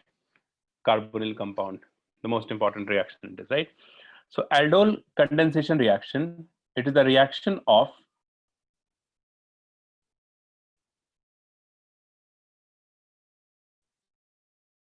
aldehyde or ketone.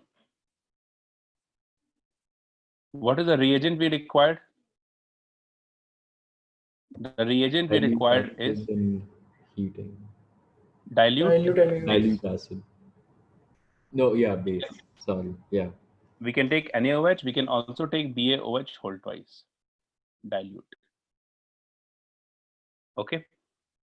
Condition is, what is the condition for this? Condition is presence of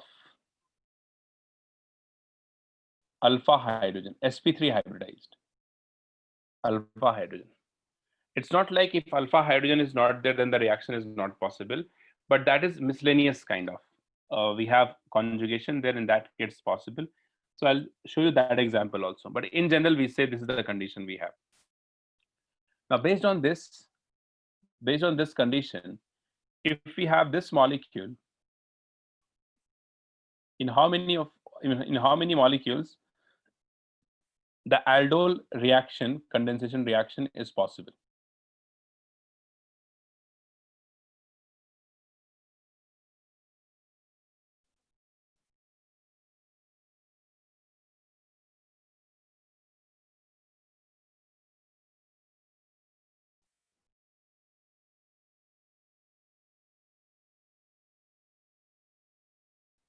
So one type of question is this. They'll give you some compounds, 4 options, and in which of this aldol condensation is possible? This is one kind of question they ask you.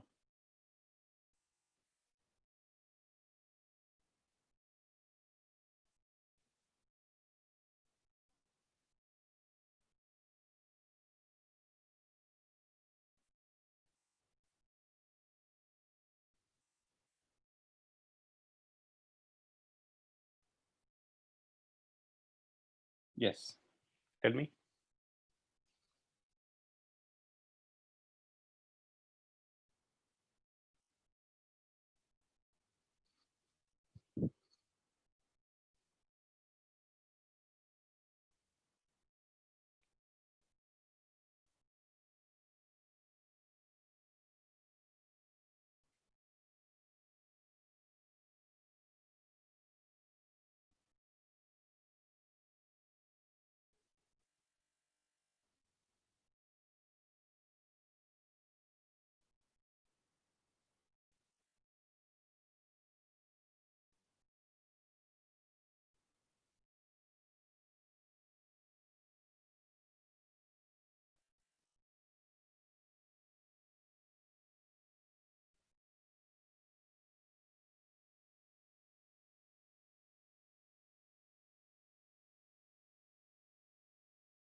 Tell me, how many compounds aldol reaction is possible?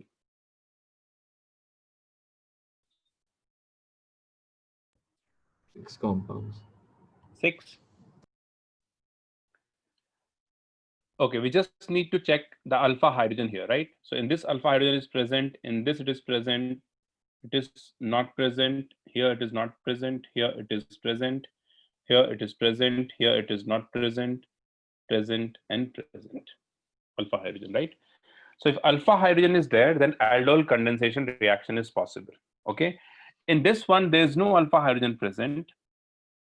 So aldol condensation with formaldehyde is not possible, but it can be a part of aldol condensation reaction. Okay, what is the difference between the two that I said just now? That aldol condensation is not possible, but it can be a part of aldol condensation reaction.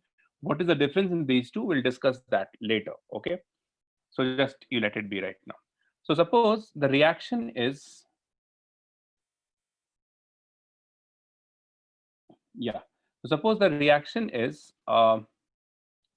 we are taking an aldehyde, and we always take two molecules here, two molecules of aldehyde and ketone. If it is not given, then also we have to consider two molecules.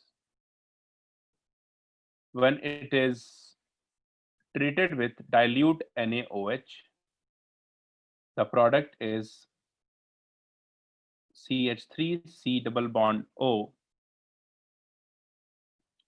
CH3 C OH, and then we have H CH C double bond O H. This is what we get. Okay, so what is this molecule? This molecule is aldehyde, this is alpha carbon, and this is beta carbon. So it is beta hydroxy. Because at beta carbon, we have hydroxy group present, beta hydroxy aldehyde. Okay.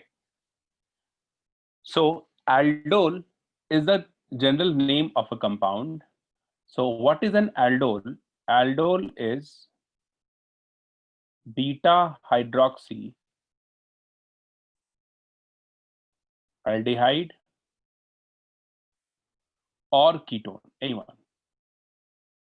Beta hydroxy aldehyde or ketone is aldol.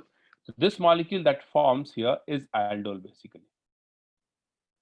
Okay, now if you are heating it, okay, if you are heating it here in the beginning, then it goes under dehydration. Water molecule eliminates from alpha and beta carbon. Beta we have OH already. H we mostly we take from alpha carbon. So H2O goes out, minus of H2O, and it converts into CH3, CH double bond CH, CHO. It is alpha comma beta unsaturated aldehyde. Unsaturated aldehyde is the product in this reaction. Copy this down.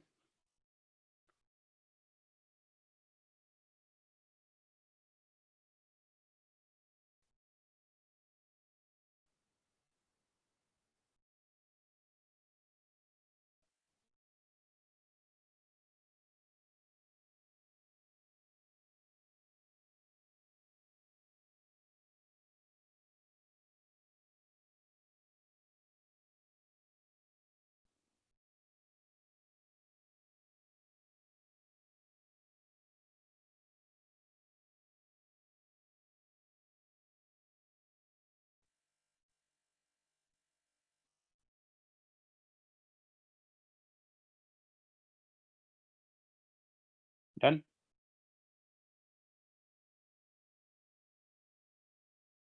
So whenever you have aldol condensation, you write down the product aldol first. Okay, that is beta hydroxy aldehyde or ketone. And then in the question, if it is heating is there, then we do this dehydration. The condensation step is this. So aldol and then condensation. It is aldol condensation reaction. Sometimes they'll give you this only, dilute NaOH. That is it. Then the product would be an aldol, not this one. Okay, this is what you have to keep in mind. Now, you see this reaction is, we are taking dilute, the mechanism of this reaction, we are taking dilute base, right? Dilute base means the concentration of base is low. OH minus concentration is low, right?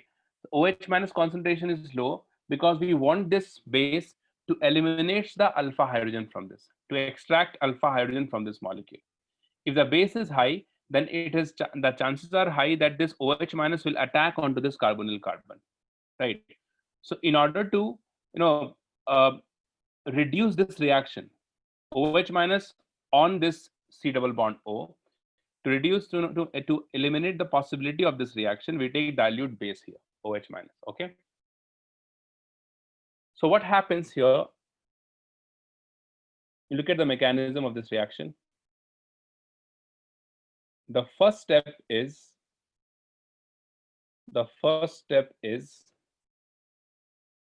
OH minus, it takes H plus from the alpha carbon, and that is what we need for this reaction, that is alpha hydrogen, right? And this converts into, it is an acid-base reaction. You know, acid-base reactions are the fastest reaction we have, the ion exchange reaction, and we get the conjugate base of the substrate. Substrate is the aldehyde or ketone, whatever we are taking. Okay, that is CH2 minus C double bond OH.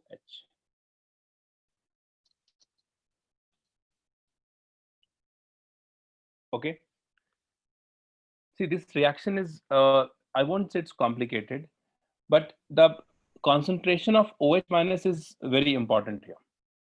You can take two different concentration, means high concentration to we cannot take.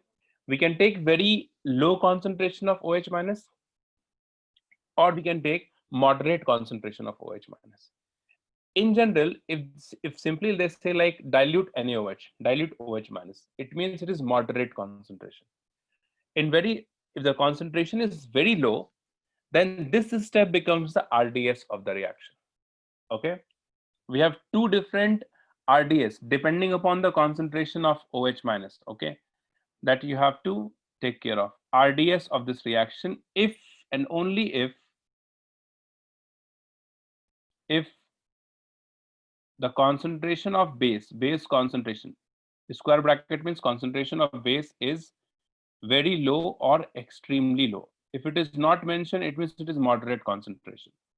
Okay, now this is one thing. This we get the conjugate base. Now this conjugate base attacks on the second molecule, because we are taking two molecules of it.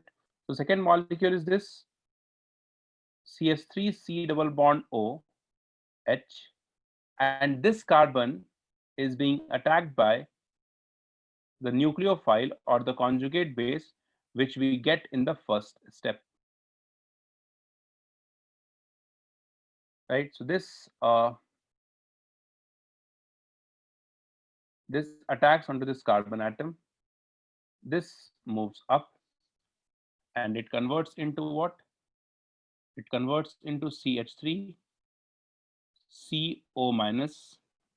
Look at this carefully, it is not tough, but you have to write down the product directly, correct? You're not going to write down the mechanism in the exam. So how to write down the product, that you must understand. In the next step, what happens? The H2O that forms in the first step, that H2O protonates this O minus.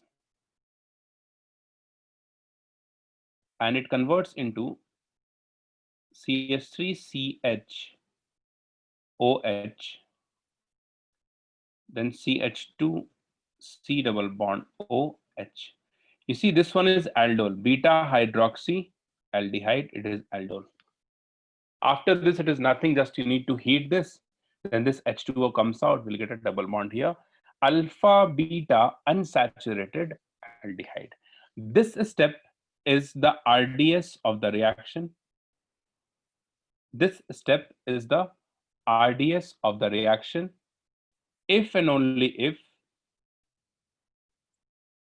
the concentration of base is moderate.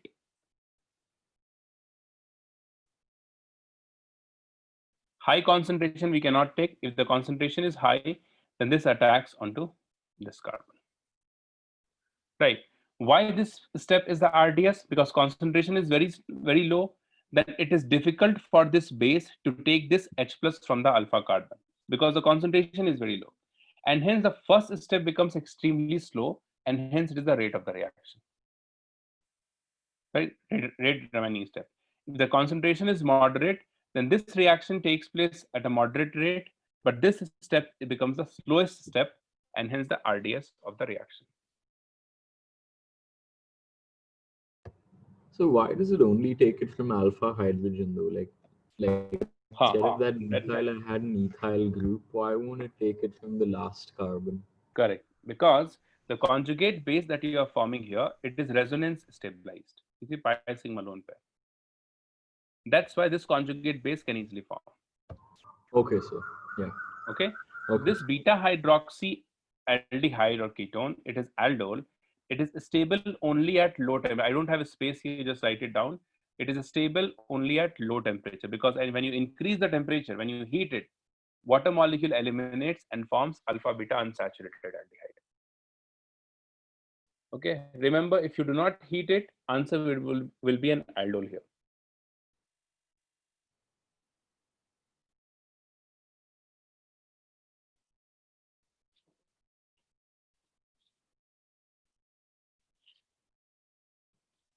Understood?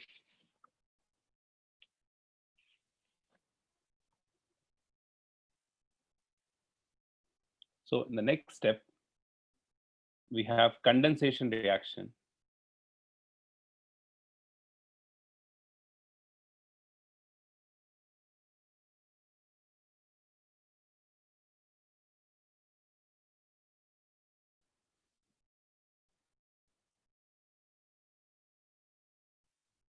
Okay, next step is the condensation step, that is CH3 CHOH. Then we have CH.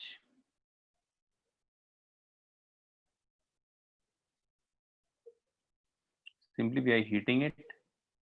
Then H2O goes out and we get here CH3CH double bond CHO. See one thing, this OH can take hydrogen from this carbon also, but that is the minor product that we won't that won't form much. Why? Because this one is highly stable, because this pi bond, pi sigma and pi with this oxygen, it is in conjugation, pi sigma pi conjugation. Hence this is the product we write always. Alpha beta unsaturated aldehyde or ketone, will write into it. Correct? Properties of this reaction, you see.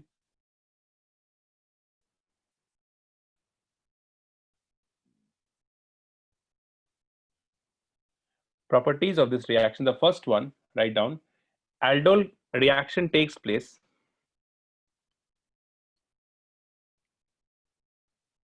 aldol reaction takes place at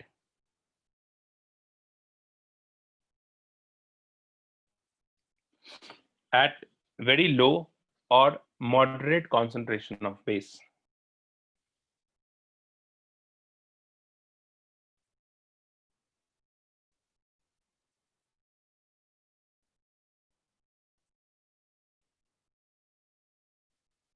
At very low or moderate concentration of base. Second point, if the concentration is very low,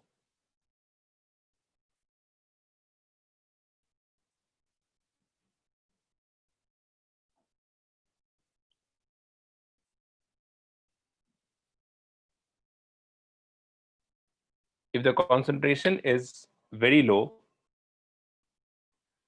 then the first step is the RDS of the reaction.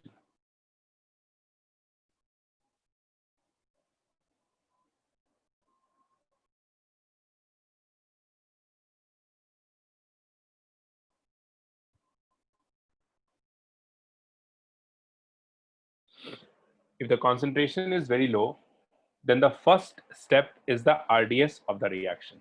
Now, if I write down the rate law expression, just a second, Mehul. The second point, right? If the concentration is very low,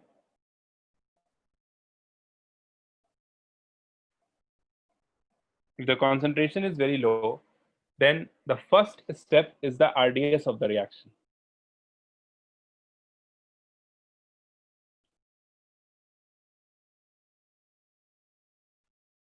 Okay, so after the second point, you write down the rate law expression R is equals to the species that involves in the first step, and that is the concentration of OH minus and the substrate that we have, that is CH3CHO. This is the rate law expression. If you look at the power here, 1 and 1, right? Hence the order of the reaction, if the concentration is very low, is 2. You know what is order?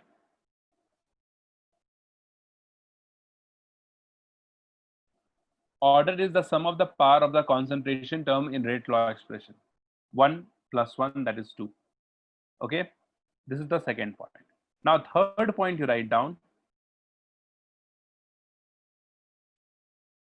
Third point, if the concentration of the base is moderate, if the concentration of the base is moderate,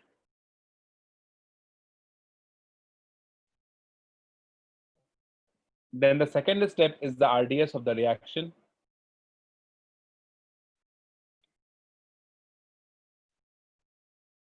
Concentration of the base is moderate, then the second step is the RDS of the reaction. And with respect to the, and don't write this, RDS of the reaction, that is it. Rate law expression with respect to the second step, you see. All of you see the second step. Second step is what here? You see this, we have the aldehyde and the conjugate base, correct? The reactant. So with respect to this, if I write down, rate is equals to the constant K into aldehyde, that is CH3CHO, and the conjugate base, which is CH2CHO, and negative charge on this carbon. Okay, but you see the problem here is this is the intermediate, right? What is the order for this? Could you tell me?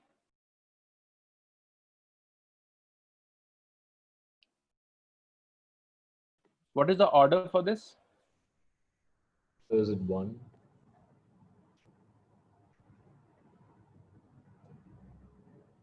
Just a second, Param.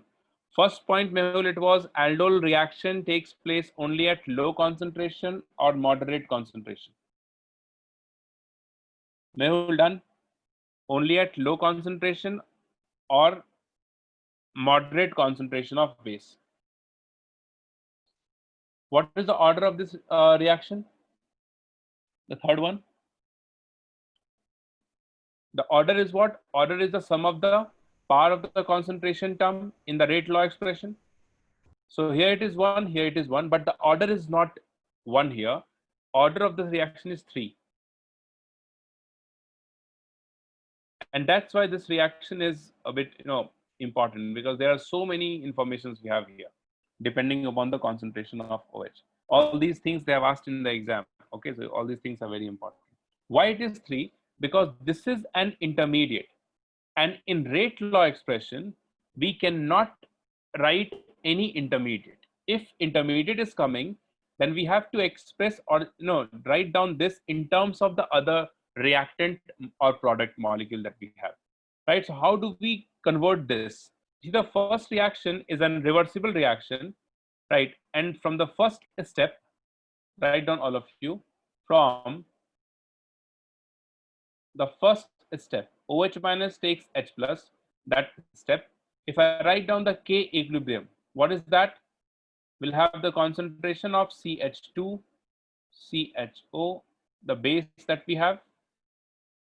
Water is 1 only, so we don't write it, divided by the concentration of the base, OH minus, into the concentration of the substrate, that is CH3CHO. So now you see this CH2CHO minus here, we can easily replace in terms of K equilibrium, OH minus and CH3CHO. So this is equals to K times K times into K equilibrium CH3CHO square and OH minus. Now you see, this is what the term we are getting, right? OH minus. So this would be what?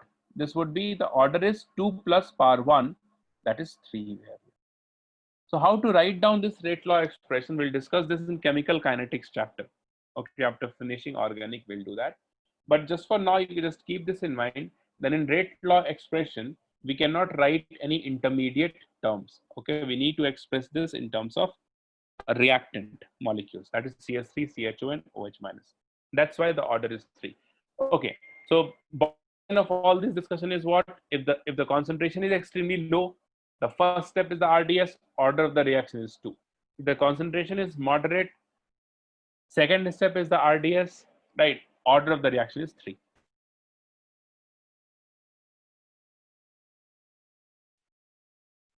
Done.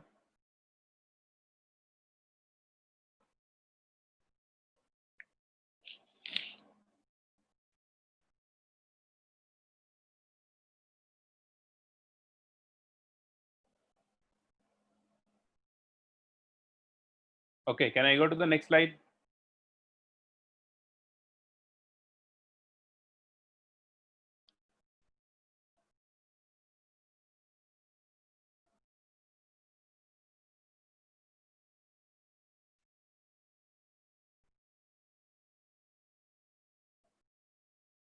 Okay, I want you to understand that how to write down the product in one single step, because you are not going to write the entire mechanism in the exam. Haruchi, just a second, we'll finish this. However, we cannot finish aldol, right? It takes a lot of example we have to do, but just 1-2 example we'll see and then we'll take a break. Just a second. Okay, so how to write down the product in one single step? I would suggest that always write down the aldol first and then write down the condensed product if it is asked. For example, the example that we have already done, I'll take that one only. CH3 CHO H with dilute OH minus, right? And we are heating it. So what we have to do, you see the mechanism is base takes H plus from this, will get a negative charge, and this negative charge attacks onto the carbonyl carbon of the other molecule. So the other molecule, the carbonyl carbon is this CS3, this is the carbonyl carbon and hydrogen attached with it, and this carbon is attacked by this CH2, that is the conjugate base. So we have this CH2 and then all other things would be as it is. And on this carbonyl carbon, we have O present, which gets protonates by water and converts into this. So this is one molecule and this is another molecule. Two molecules we have like this, right? This is, you see, it is beta hydroxy aldehyde, and then you heat this, right? We'll get CS3CH, double bond CH, CHO. That is how we'll write down the product in one single step. Could you write down the product in these reactions? CS3, C double bond O, CH3. If you want, you can practice with these questions, the mechanism, how the reaction goes. Or you can write down directly also.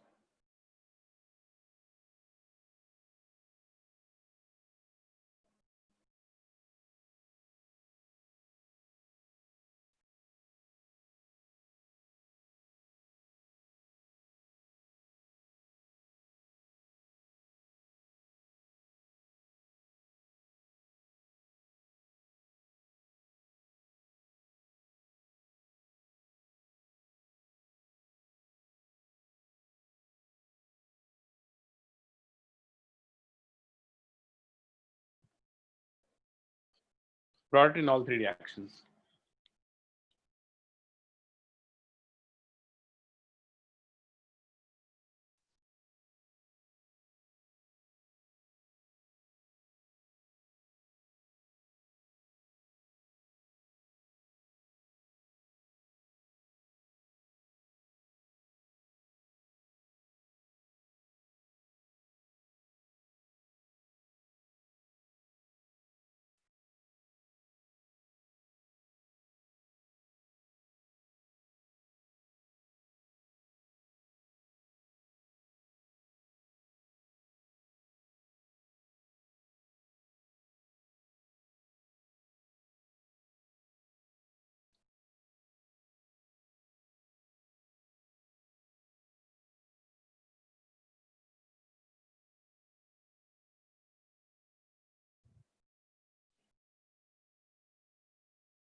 Done, all of you?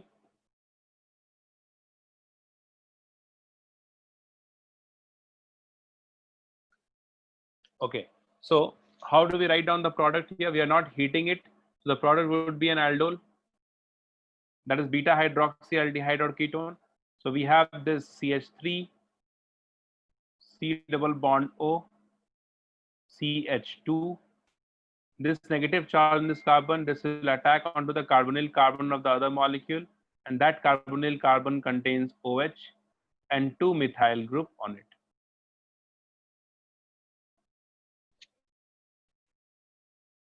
This is the product we get.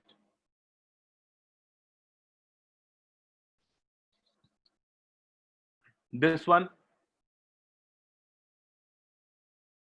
double bond O, negative charge here, attached with the carbonyl carbon of the other molecule, and this carbonyl carbon must have OH on it.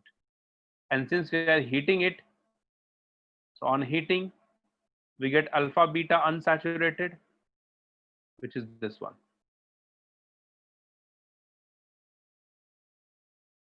Double bond O.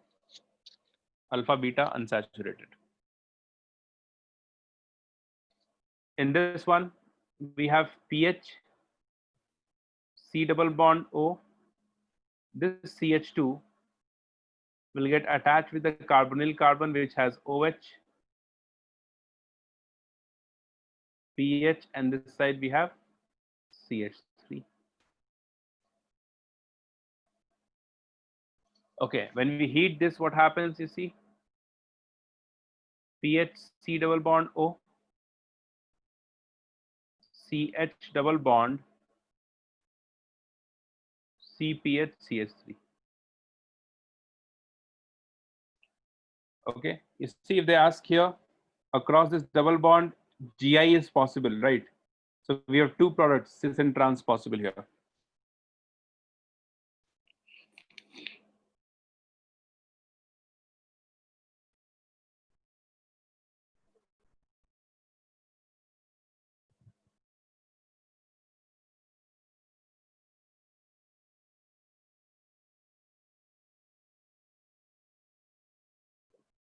Copied.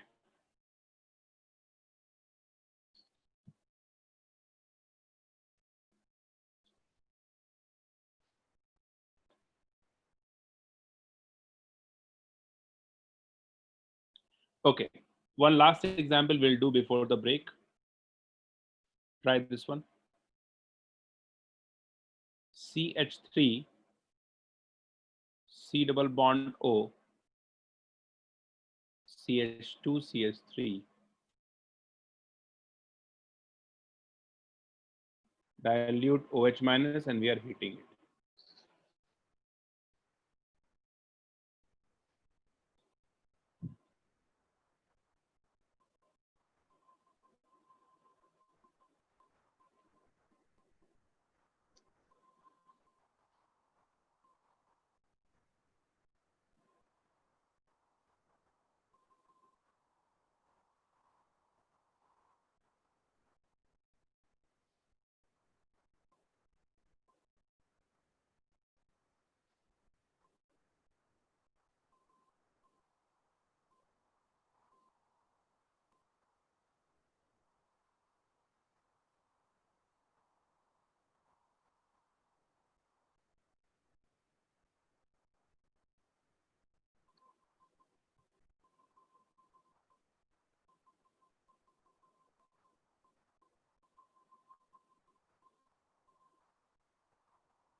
Tell me the product.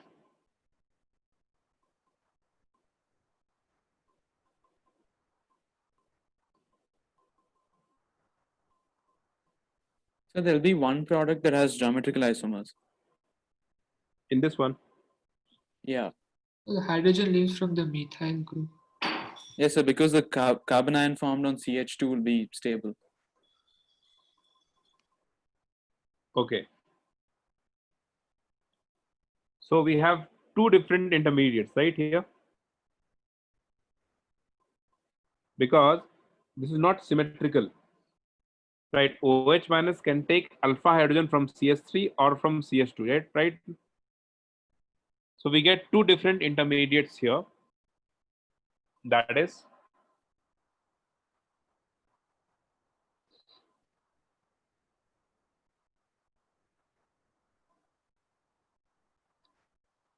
the two intermediates are, we have one is this one, CH2 negative, C double bond O, CH2 CH3, and this one is CH3 C double bond O, CH negative CH3. Now in the next step, this will attack on the carbonyl carbon and this will attack on the carbonyl carbon. So I'm writing down this directly here. You see this, I'm writing down this one. So left hand side, I'll write down this part, CH3 CH2 C double bond O, C double bond O.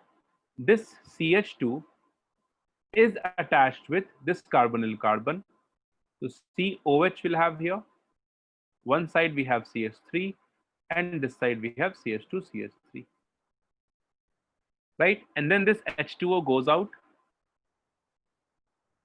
on heating. So we have CH3, CH2, C double bond O,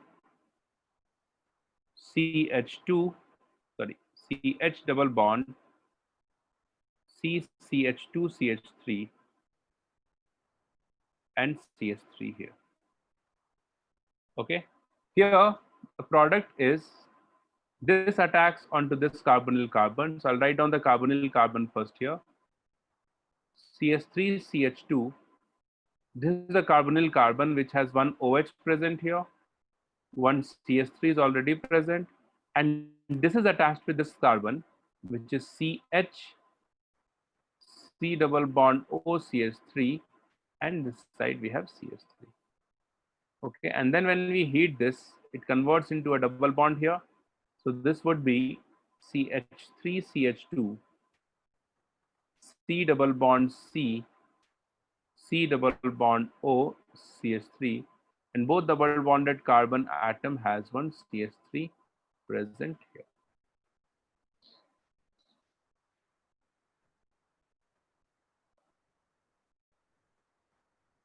Okay. So according to the question, if they ask you for optical isomerism, for geometrical isomerism, you can think of, you see this carbon here is chiral carbon. This carbon is the chiral carbon here. So RnS2 configuration possible for this aldol here. Here also this carbon is chiral carbon. This carbon is also chiral carbon. So for this also RNS, and for this also we have RNS possible. So depending upon the question, you can think of the answer here. Right? In this two, the major one is what? The one, carbon ion which is more stable. Right? So which one is more stable here? Left one or right one? Left one. Left one is more stable. Resonance we have there in both, but the left one is 1 degree carbon ion, so that is more stable, right? So according to that, we'll get the major product here. Did you get it?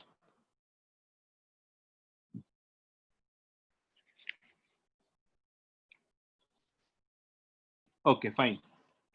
Fine, we'll take a break now. We'll have to see, many different examples into this one. There are so many things we are left with in aldol condensation. That will continue in the after the break. Okay, so we'll resume the session at 4:45. Okay, take a break.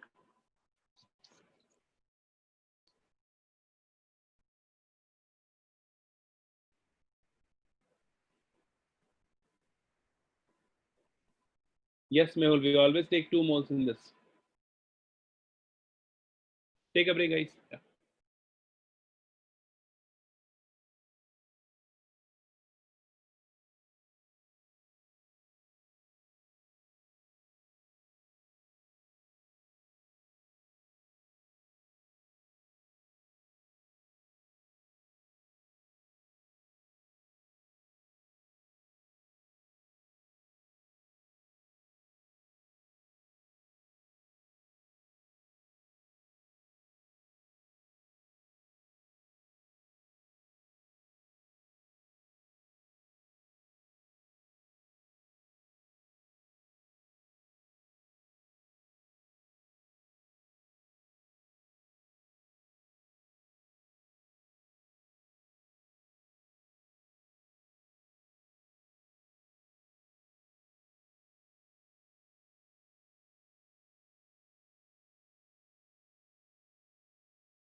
Hello. Yeah, can you hear me? Okay, so we have discussed some example of aldol condensation reaction, and we have seen how to write down the products in this. Okay, so you should practice like this only, because mechanism you are not going to write in the test, right? Okay, now look at this example. Suppose we have two different molecules of aldehyde. This one, you see this? Heating with dilute OH minus. Now, this is what I said in the beginning, that HCHO does not show aldol condensation reaction, but can be a part of it, because we take two molecules. So out of two, one of the molecule we can take as formaldehyde. Obviously, we do not have alpha hydrogen here. So in the first step, the base, which takes the alpha hydrogen, that will take from the other molecule, which is this one, OH minus. It attacks onto this and forms the conjugate base of this one, which is CH2 negative C double bond O H. And after this, it is same. Now this will attack onto this, okay, and the product that we get here is with HCHO. The product is H2COH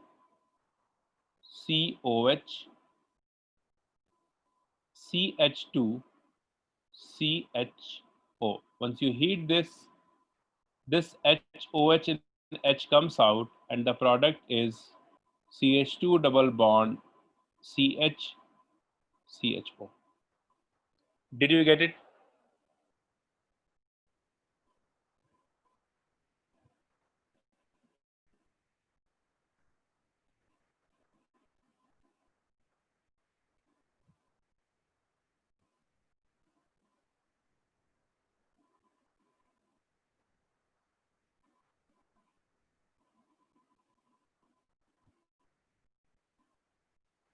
Yes, tell me. No doubt. 1 second.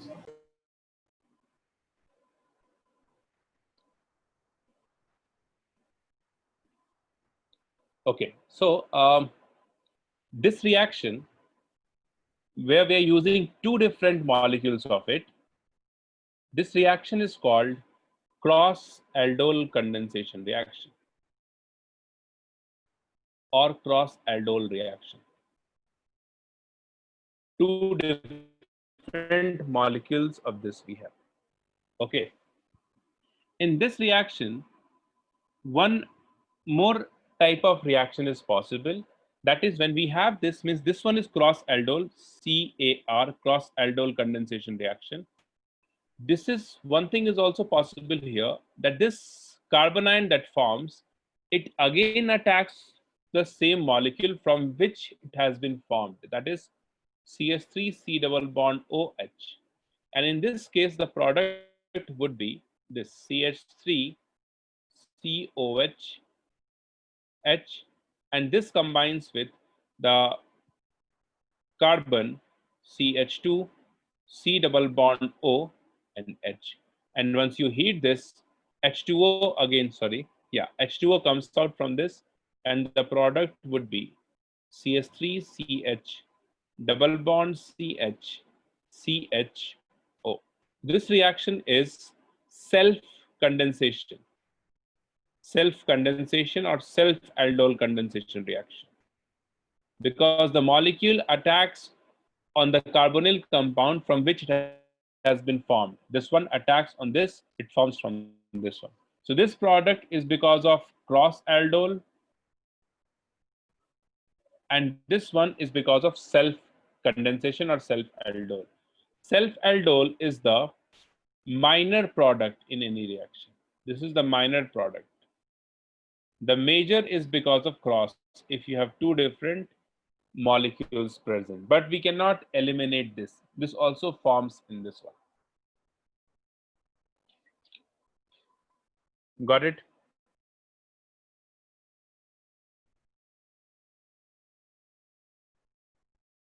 So formaldehyde does not show aldol condensation, but it can be a part of it in cross aldol reaction. Understood? Done?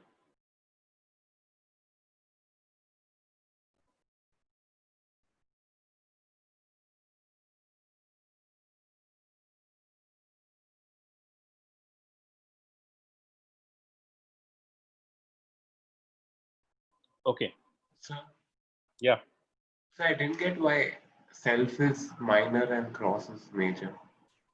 See, the reaction is because of this and this. Major reaction is this. But the conjugate base that you are getting from this, we cannot stop this conjugate base to attack onto this carbonyl carbon. But the reaction is given, the two substrate we have, the two reactant here is A and B. So this we always consider as the major reaction.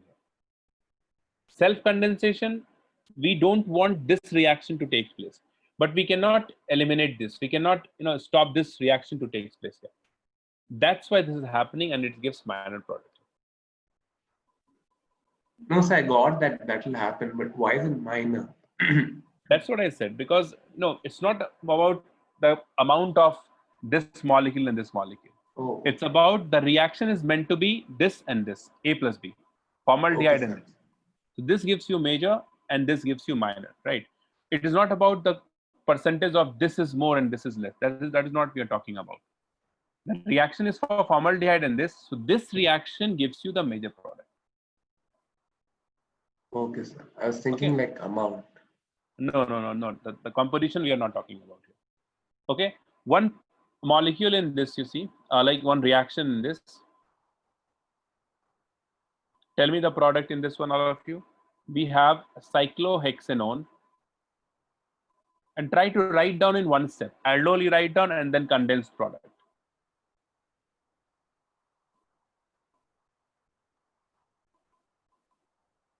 Dilute NaOH. That is it. It is just aldol, no condensation.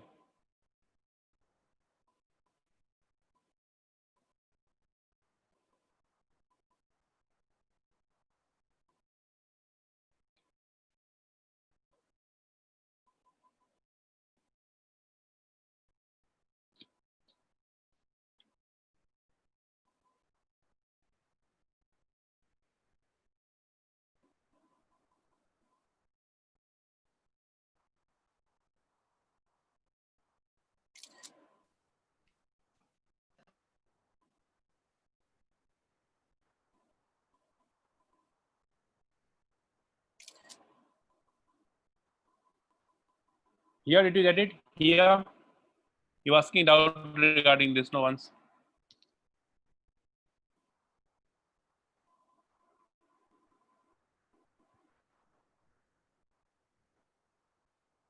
Okay, so here the product would be what? Obviously, here we do not have alpha hydrogen. Alpha hydrogen is this. This forms a conjugate base. Conjugate base will be negative charge we'll have here. And this carbon is attached with this carbon here. Correct? So the product, if I write down in one step, that would be cyclohexanone. And this carbon is attached with the carbonyl carbon of this. And obviously the other carbonyl carbon will have one OH, because when this attacks onto this, the pi electron shifts here, which protonates by the water molecule. So this is the product we get. If you heat this, then here we get the double bond. Okay, H2O comes out into this. Fine. So this is cross aldol condensation reaction. Okay, cross aldol reaction. Now the next one in this, the compound containing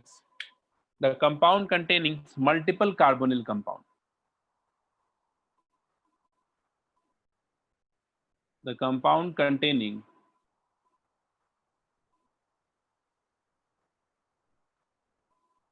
multiple carbonyl compound. So for example, you see,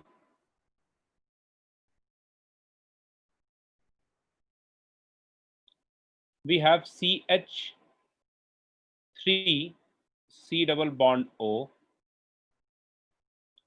CH2, C double bond O, and CH3 we have this side. and this reacts with dilute NaOH, and we are heating it also. Okay, so there are two possibilities here. One is because it is all symmetrical, this base can take H plus from the two carbon atom, which is this one or this one.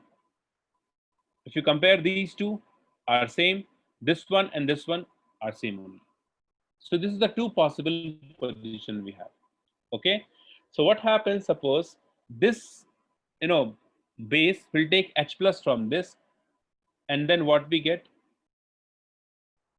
other possibility also we'll discuss, but first you try to understand this one. CH2 CH2 C double bond O, and here we have CH2 negative, and this negative charge CH2 negative, this attacks on the carbonyl carbon on the same molecule, because there's multiple carbonyl carbon. We don't have two molecules here, only one molecule that contains multiple carbonyl compound. Since this attacks on the same molecule, that's why this kind of reaction where we have multiple carbonyl compound, we call it as intramolecular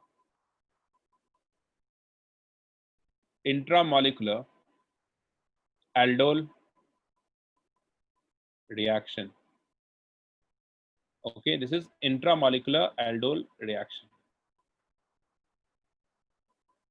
So what happens here? The best way is what? Number this carbon atom: 1, 2, 3, 4, 5.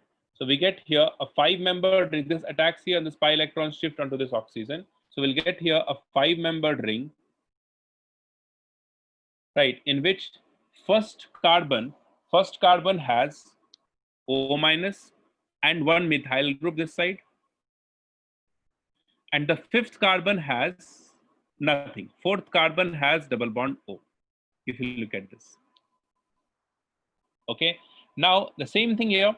What happens next? Protonation of this O minus with H2O. So it goes under protonation. We have double bond O, OH here, and CH3.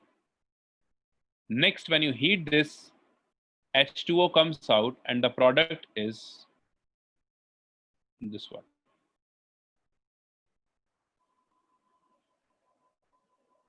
You can also think of double bond over here and double bond over here. But again, the thing is what we always write down: alpha beta unsaturated product. Right? Sorry, other way. Alpha beta unsaturated product. Right? That's why this product is the major product. This is the intramolecular aldol condensation reaction.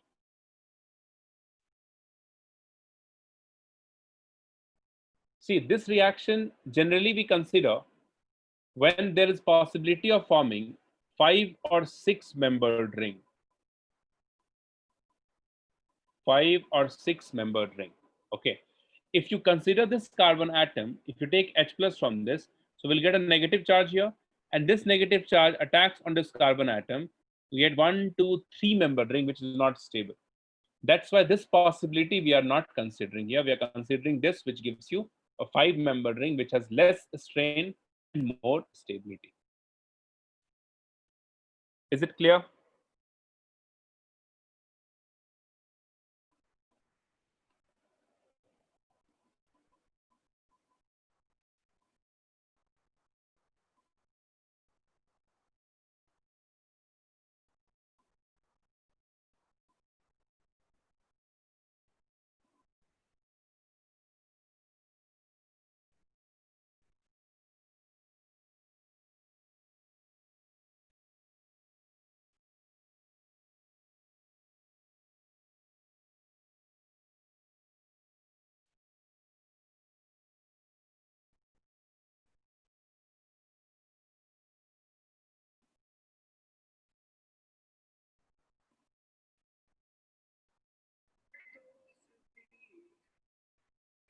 Done? Tell me.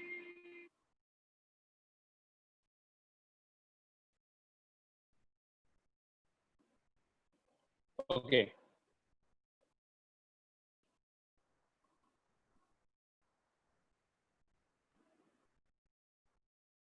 Yeah, it is mainly alpha beta elimination. Okay, because why? Because this is in conjugation, you see, pi sigma pi. So since conjugation is there, that's why this is the most stable one. Hence, we write this.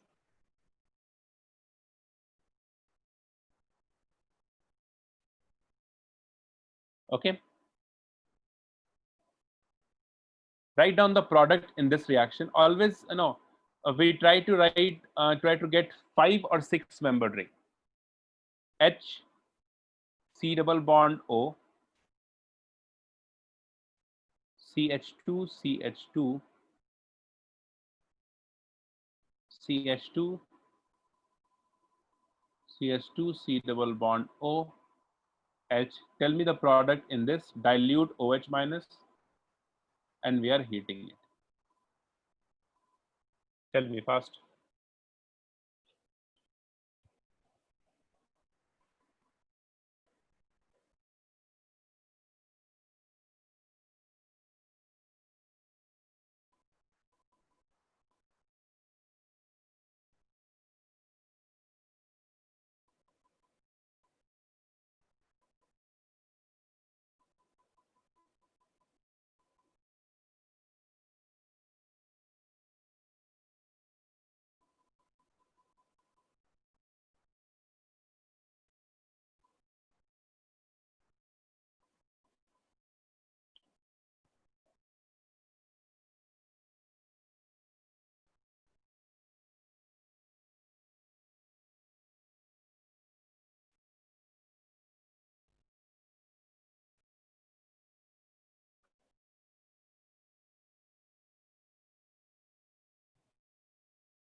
Okay, the product here is what?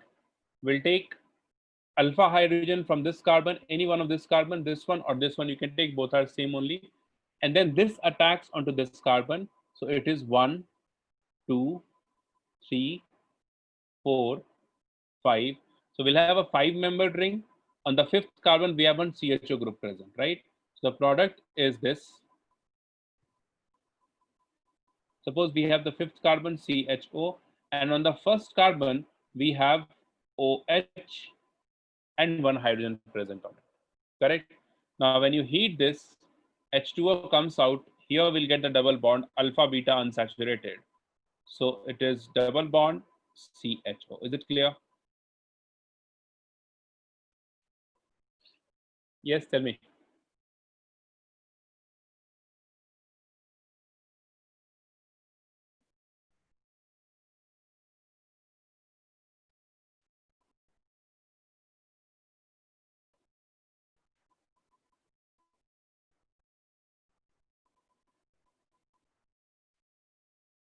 Okay. Now you see this alpha aldehyde ketone with alpha hydrogen we have, and with dilute OH it gives aldol. Okay. This reaction, we can reverse this reaction from aldol to the initial aldehyde or ketone if you put here concentrated base OH minus. So this reaction, for this aldol to converts into the former aldehyde or ketone, this reverse reaction in presence of concentrated base, we call it as retroaldol reaction. So your screen is very blurred. So so it's fine now. It keeps shifting. Okay. Just a second, Advik. Previous slide, yes. Okay. This is retroaldol, right? Aldol in presence of concentrated base gives you the former aldehyde or ketone from which the aldol has been formed. We call it as retroaldol reaction.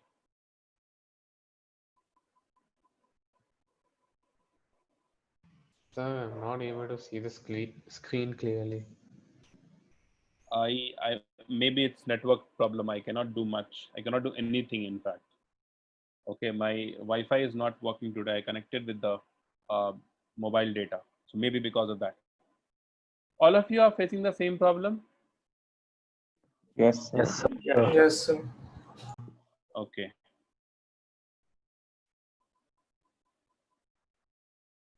Let's see a few more minutes. If it is not clear, then we have to wind up the session. Okay. If it is clear, then let me know. If you can manage it. Okay. So if you write like big, then we can kind of. Acha, okay. Fine. I'll just try to write with a bigger font size. Advik, finished?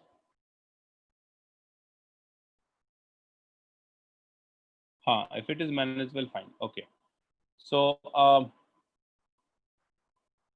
this is retroaldol. So what is retroaldol? You see, just reverse reaction you have to consider. So we'll see one example here. Suppose we have an aldol, right?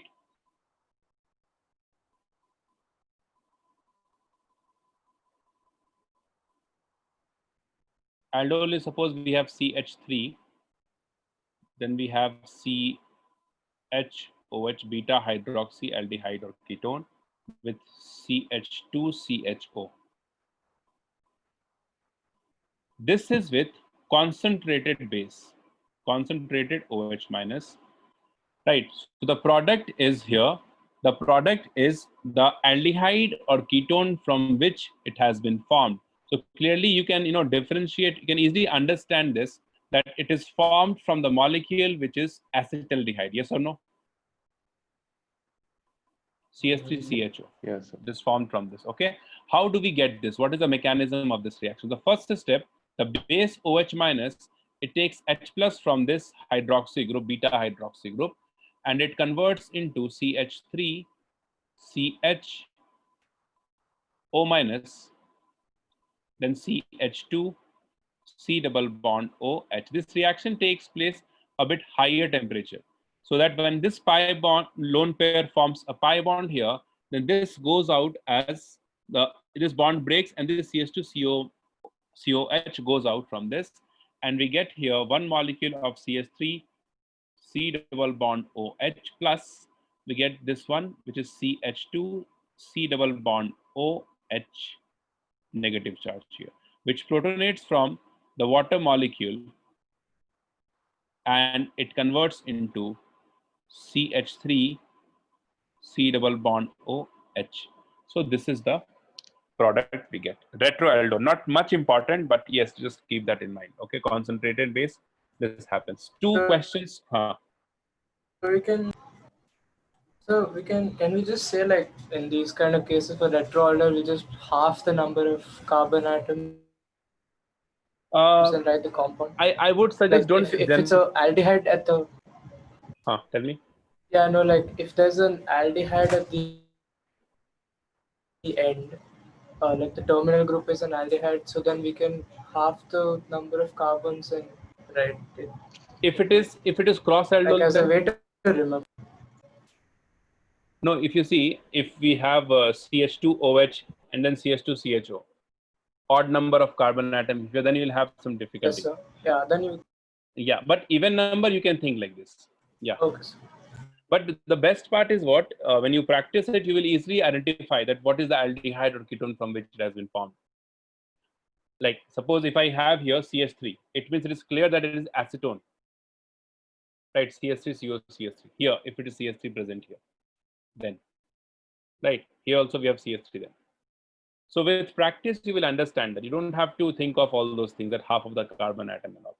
I would suggest that go with the basic concepts of this reaction, because this reaction is very, very important. You see, from the past 1 hour we are doing this aldol. Still we have 2-3 types left into this one. Okay, so we'll discuss all this. So I would suggest try to keep that mechanism in mind. Okay, that from that you can do it easily. Okay, now based on this, you see two examples I'm giving you. Tell me the product here. Suppose I'm starting with a compound A with dilute NaOH, right? And the aldol that we get is CH3C OH, CH3, CH2 C double bond CH3, and this with concentrated base. What is B? What is A and B in fact?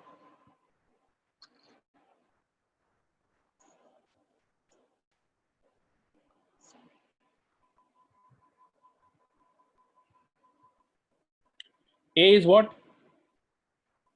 Two molecules of CH3COCH3, clear?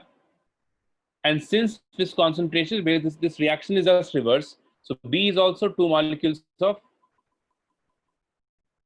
CH3 C double bond O CH3. Is it clear? Any doubt?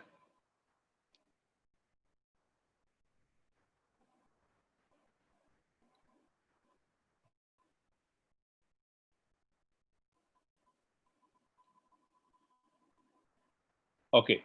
Now, one more question in this. We have A plus B with dilute NaOH, and this converts into a 5-member ring, 1-methyl group, double bond O, and this side we have CH3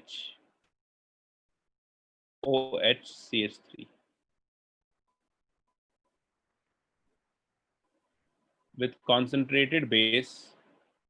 We get two product here, C and D. What is A and B, and what is C and D here?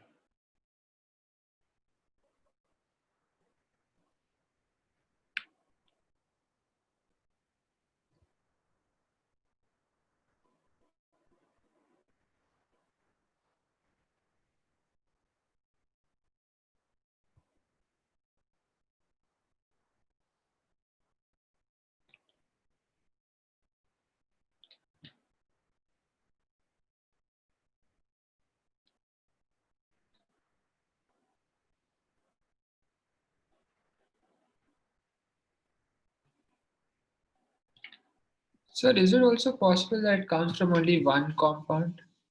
Sorry, what compound? So if we have only one, and what if it was intramolecular aldol? How can we tell here? This is no, intramolecular is only possible when we have multiple carbonyl group present in the same molecule. So this could have been multiple, right? And we can form This one. Yes, No, sir. I have written A plus B. No, here you see. Okay, sir. It means we have two molecules we're using. Yes, sir. Okay, so easily you can identify the two molecules which we are using for this reaction are, one is this and other one is CH3 C double bond OH, correct? And same thing we'll get here also.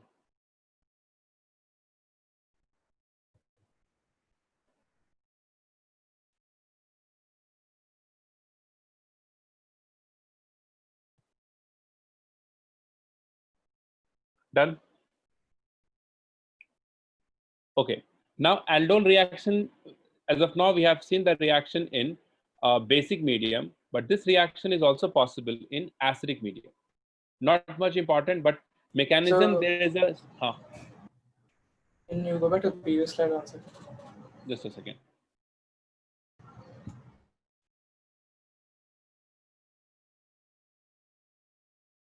Okay, so this one is not that important. Basic one is more important, but there's a basic difference in the mechanism of the two, acidic medium and basic medium, that we'll understand, because sometimes they'll ask the theoretical questions also on this, like which statement is correct regarding the aldol reaction.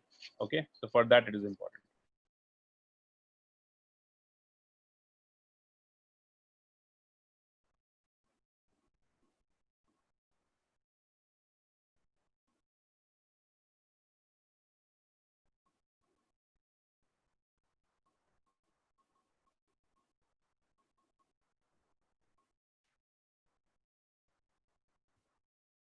Yes, thank you, sir.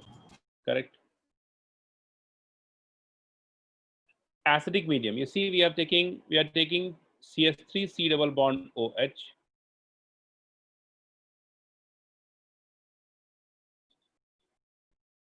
dilute HCl. The product is again aldol, we get CH3 CHOH and CH2 C double bond OH, which on heating converts into alpha beta unsaturated, that is CH3 CH double bond CH CHO. Okay, how the reaction proceeds, you see, the base acidic medium, the first step is what? Generally, the reaction of aldehyde and ketone, when it is in acidic medium, we always consider the tautomer of it. Suppose we have CH3 CH double bond OH, and the tautomer of this is what? CH2 double bond COH and H. This is the tautomer, and this is the nucleophile actually, nucleophilic alkene. Nucleophilic alkene here because of this pi electron. So we consider tautomer of it. That is one thing. Second thing, the medium is acidic. So this oxygen, the carbonyl oxygen that you have, it gets protonates from the acid, that is H plus, and it converts into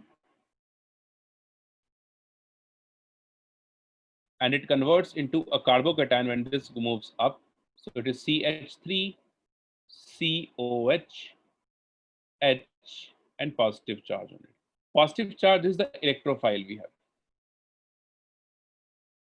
Behaves as an electrophile. So this nucleophile, this pi electron, in the next step, this attacks onto this electrophile. Third step of this reaction is the electrophile is CH3 COH H positive charge is attacked by CH2 double bond COH H.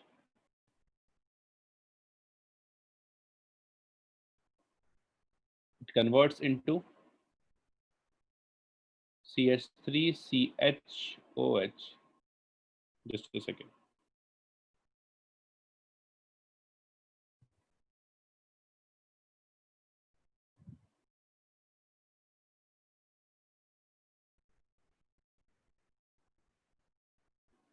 CH3 CHOH.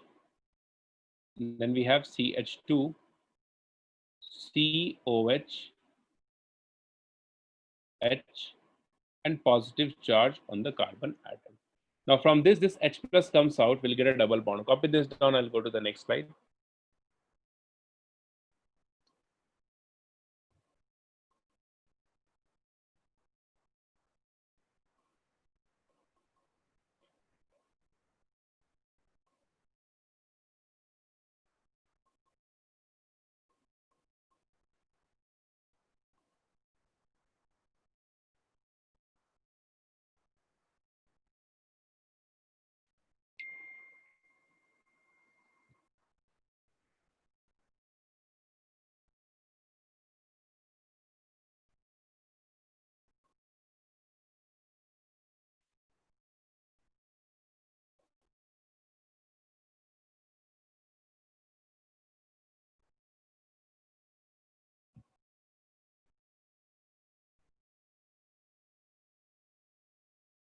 Okay, so next step, what happens? H plus comes out and we get here CH3 CHOH CH2 C double bond O H, which on heating eliminates water, and the product is CH3CH double bond CH CHO. You see, we are getting the similar product, whether it is acidic medium or basic medium. So you don't have to worry about the product, like what product you get. Any medium you have, you'll get the same product, correct? But what you have to keep in mind here, that this acidic medium reaction is the addition of electrophile. Okay, acidic medium is the addition of electrophile. You see, in the basic medium, we are getting CH2 minus here, the nucleophile, correct? So the nucleophile forms in the basic medium reaction, which attacks on the other molecule of aldehyde or ketone.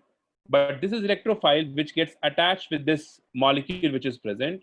So this is the addition of electrophile. So that is the difference we have here. This is addition of electrophile, and the previous one is the addition of nucleophile. So when they frame some theoretical questions like which statement is correct regarding aldol reaction, all these points you have to keep in mind for that.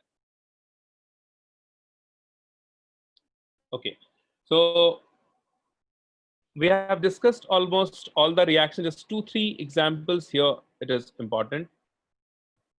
Okay, I told you in the beginning, this is done. Acidic medium we are not discussing. This is done.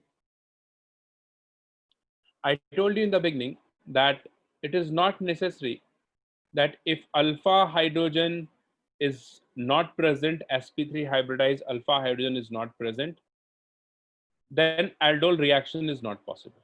Like in this case, you see dilute NaOH and we are heating it. We have sp3 hybridized, we do not have sp3 hybridized alpha hydrogen here, but still the aldol reaction we can consider. Okay, the same one they have asked in JE.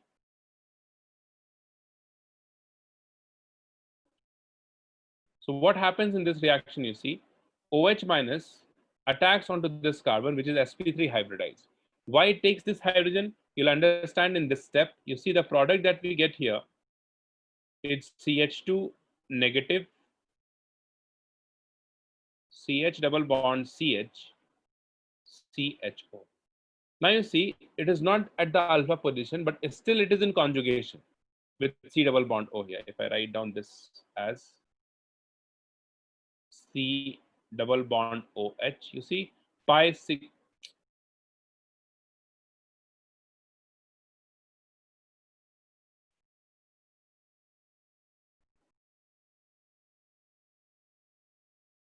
What is, just a second.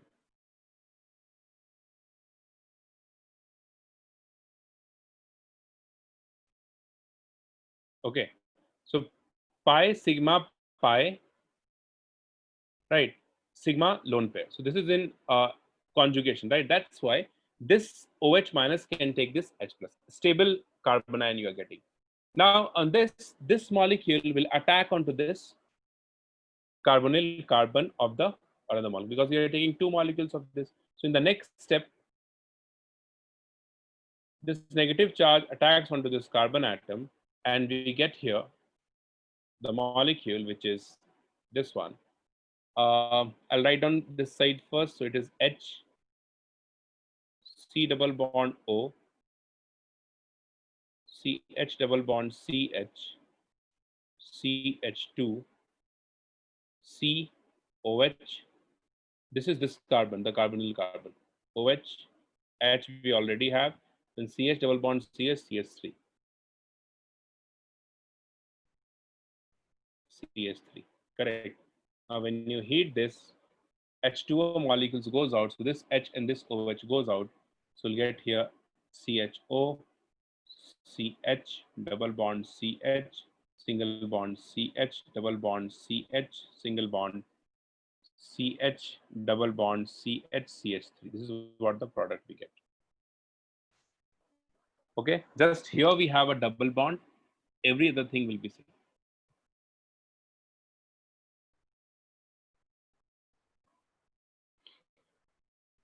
So this kind of reaction is also possible.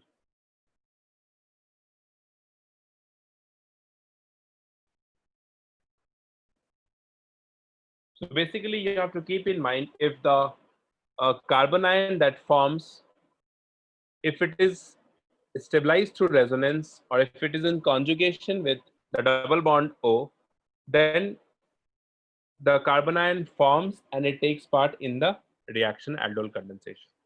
Okay, copied.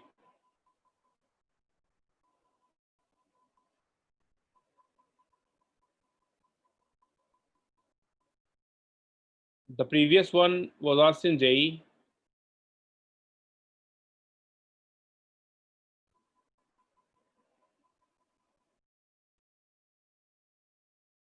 Okay, this one, tell me the product in this.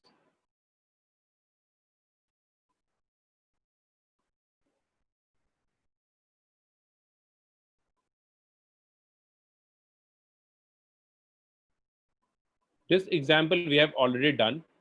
This question was asked in JEE exam. Only the difference was that we had 3 mole of this and 1 mole of this molecule. Tell me the product that we get here. We are not heating it.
Done?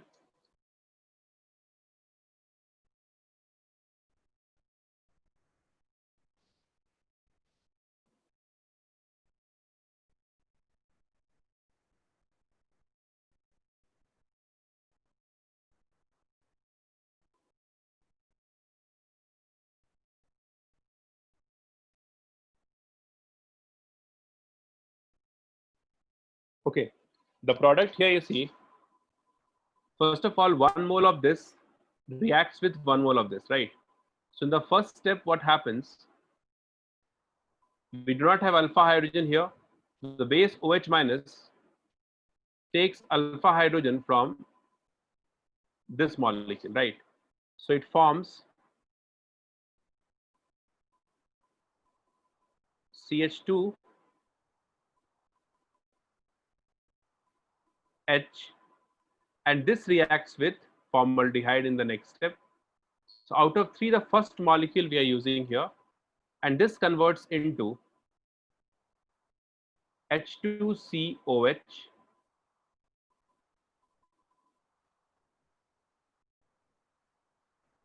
CH2 C double bond OH. Since we are not heating it, so condensation we are not considering here. See what happens. We have 3 alpha hydrogen and 3 moles of formaldehyde. So when 1 mole you take here, then 1 hydrogen is replaced by CH2OH. So we have 2 more moles of this and we have enough base. So what happens? This reaction goes further, right? So what happens in this? First, again, it reacts with OH minus, and then again the second molecule of HCHO. Water we already have. Next step, again we have OH minus, and the third molecule of HCHO. So what happens one by one? These 2 hydrogen is replaced by CH2OH. So the overall the product that you get is C double bond OH, CH2OH,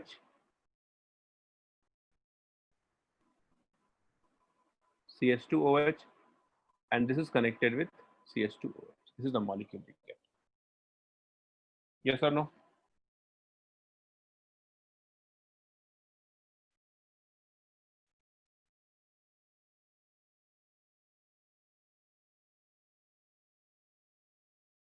Did you get it?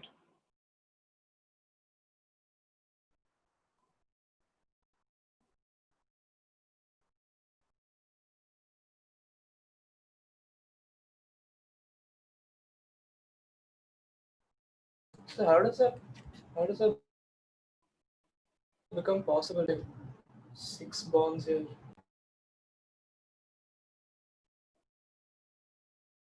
So there's an extra C over there. Okay, Oh, I missed one carbon.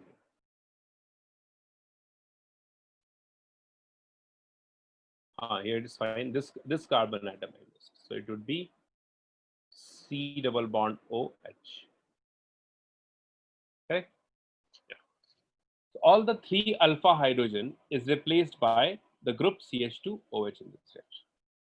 Okay. Now the last thing for this reaction is one note you write down. The compounds like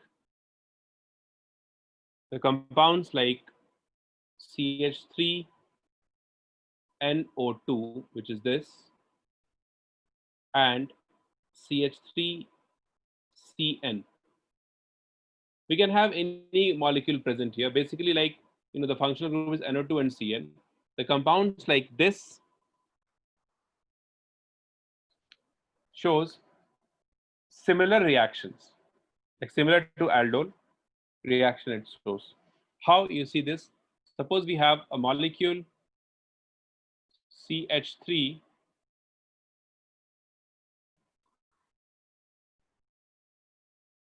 plus HCHO with dilute base. All conditions are same. So we have alpha hydrogen forms CH2 minus. This CH2 minus is resonance stabilized. So the C double bond O of aldehyde, this N double bond O serves the same purpose here. That's why NO2 at this position also shows aldol kind of reaction. The product here, I'm writing it down directly, that would be CH2OH. Here we have CH2NO2. Now, if you heat this, then it converts into CH2 double bond CH N double bond O.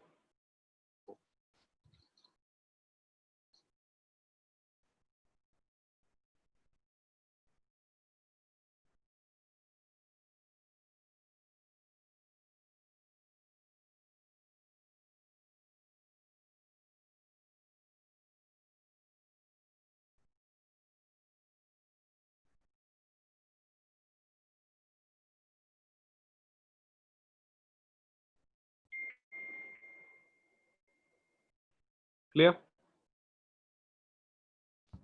Yes, sir. So these are the things you have to keep in mind for aldol condensation reactions. All examples we did are very, very important. Okay, it's not like we have done so many examples which was not required. Okay, all the examples are very important. Okay, you should know how to write down the product in one single step.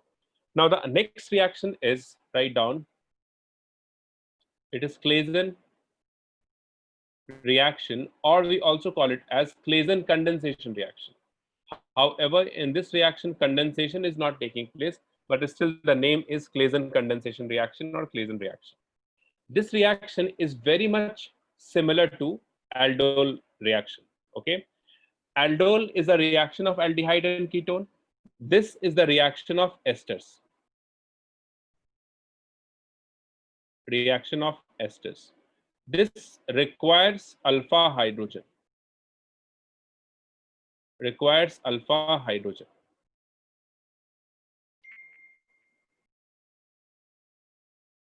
Okay. Suppose we have an ester, we use some reagent and solvent here, and the reagent and solvents depends upon the leaving group that is present on the ester, preferably, right? Will prefer that the reagent is similar to the leaving group that is present in the ester. For example, you see, if the molecule is CH3, C double bond O, OCS3 is the ester.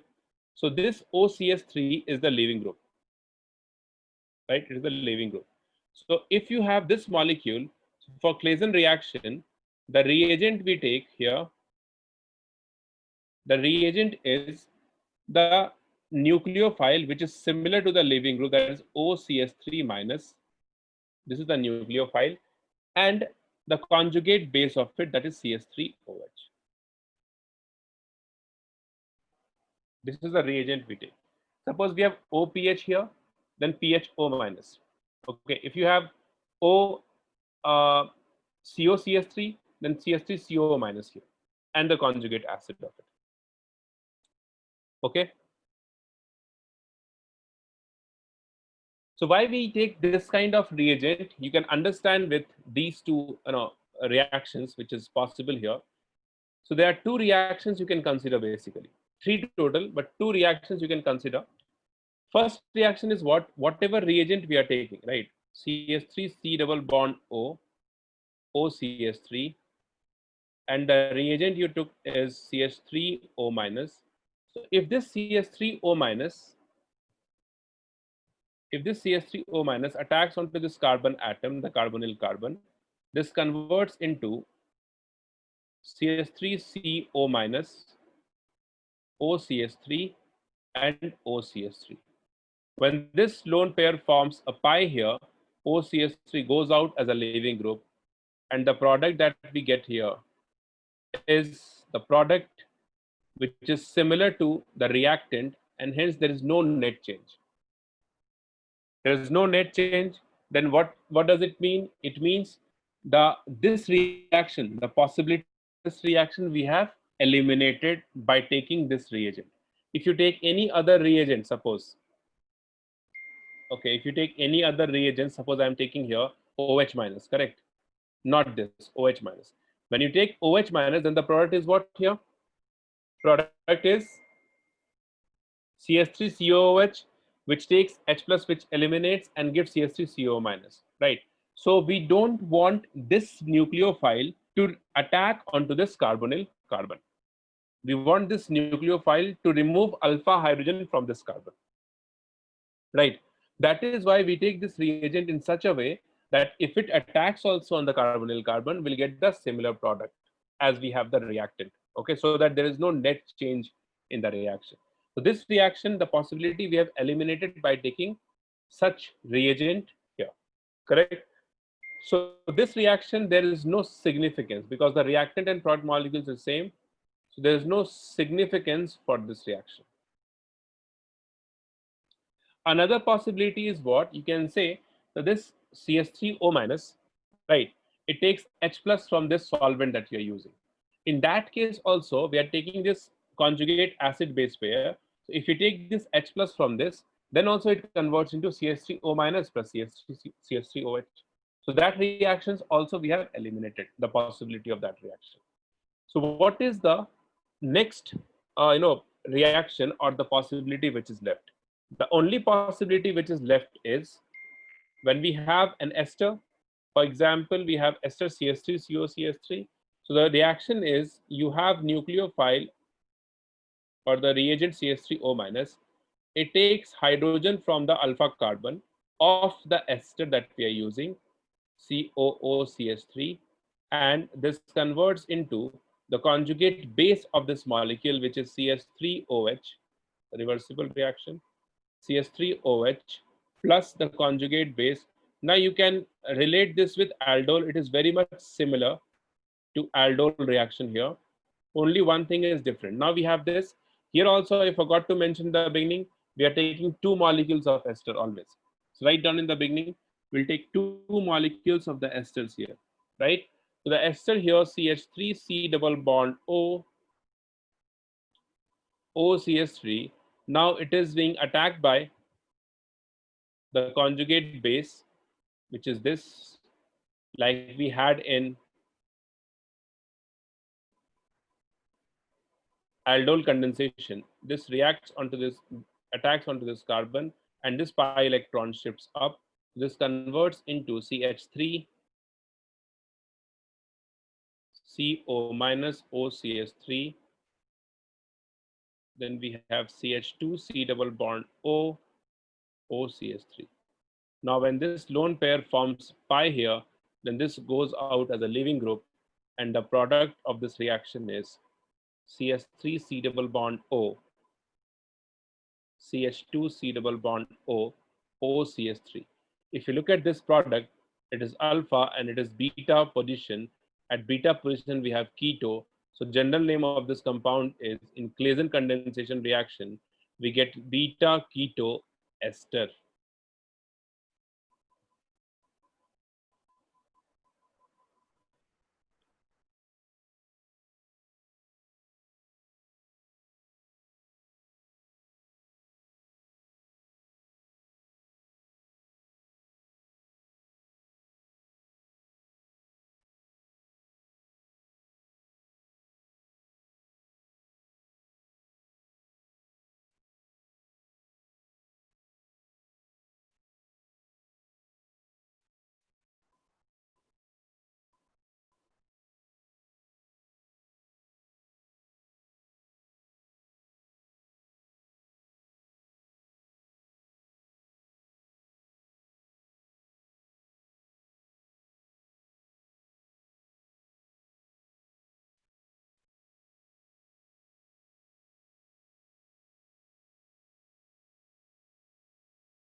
Okay. Understood this? So in aldol condensation, we were getting beta hydroxyaldehyde or keto. Here we are getting beta keto ester. Claisen is the reaction of ester. Aldol is the reaction of aldehyde or ketone.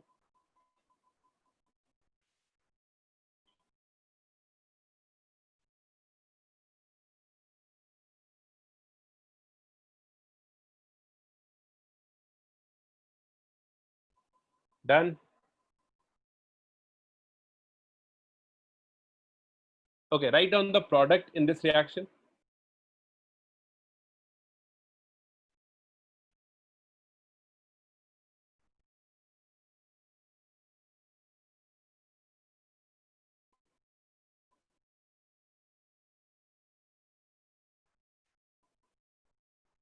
OET. What should be the reagent here?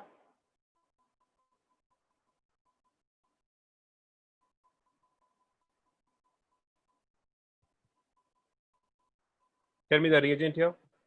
ETO minus ETO. ETO minus. ETO minus and ETOH. Solvent. Product, tell me.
Tell the answer, or do we have to type it?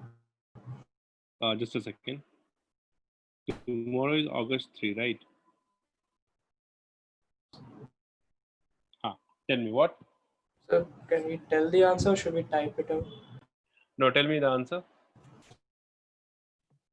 Be CH3 CH2 CH2 C double bond O C double CH2 bond CH2 O. C double bond O OET. Yes, sir. Okay, so the product is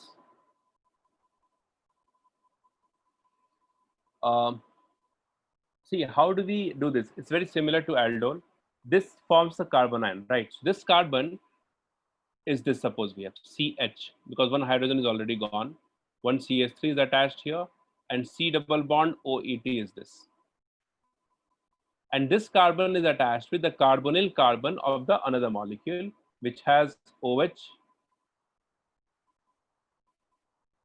Sorry, not OH, because we do not have protonation here. No, double bond O, OET goes out, and we have CH2 CH3. Correct. This is what the product we get.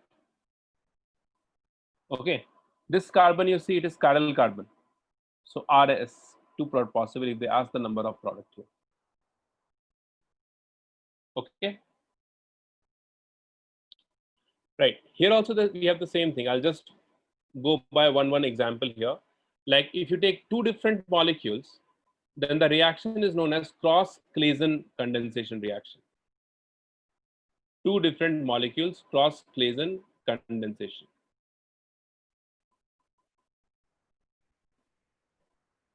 Okay, for example, suppose I have taken HC double bond O, OCS3 plus CH3 C double bond O,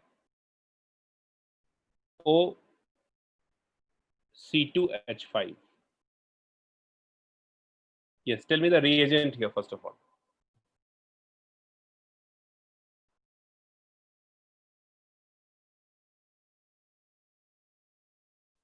ETO minus ETOH. Why ETO minus? So that doesn't have alpha hydrogen.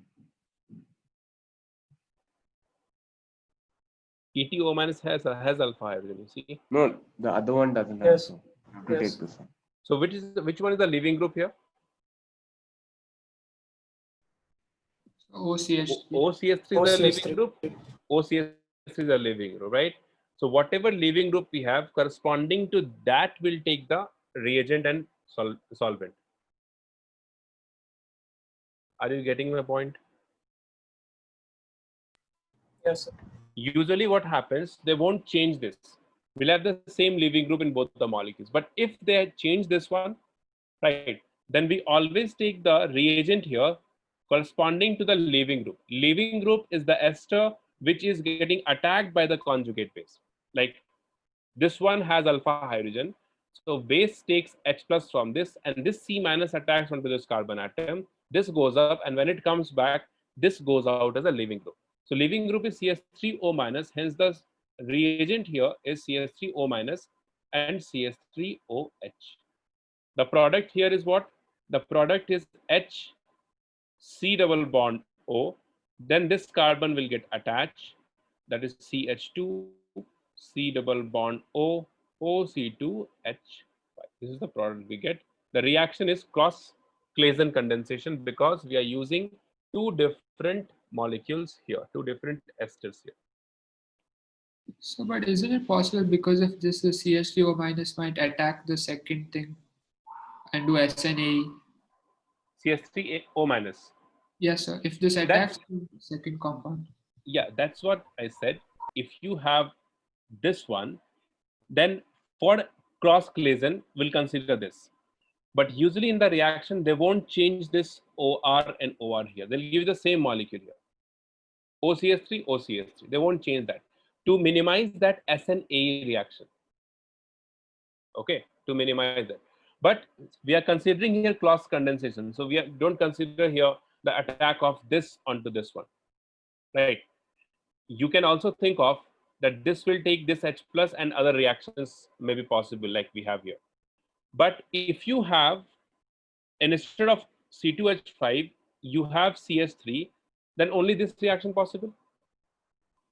That's why in the exam, you will get this leaving group and this leaving group same only.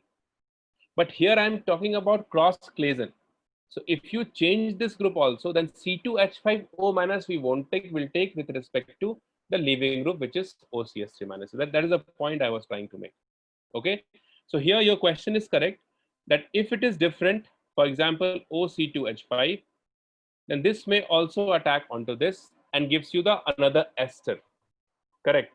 So you can have one byproduct like that. This attacks onto this, gives you another ester. Byproduct will get. Okay. Since I am considering a cross Claisen, so this product I did not write here. That is it. Okay. But yes, if you write down all the product, you consider attack of this onto this one, you'll get the byproduct over here. Okay. So I'm still Yes. H3 is a leaving group. Sorry. Why is OCS leaving group? Yes, I'm still a little confused. See why? Because suppose you are you see this will take alpha hydrogen from this, correct? So what we get here, we get lone pair and negative charge, and this attacks Yes, onto sir. this carbon, correct? This pi electron shift onto this oxygen, Answer. and when this pi electron lone pair comes back, then this goes out. Yes, I understood. That's why the leaving group is this. Thank you.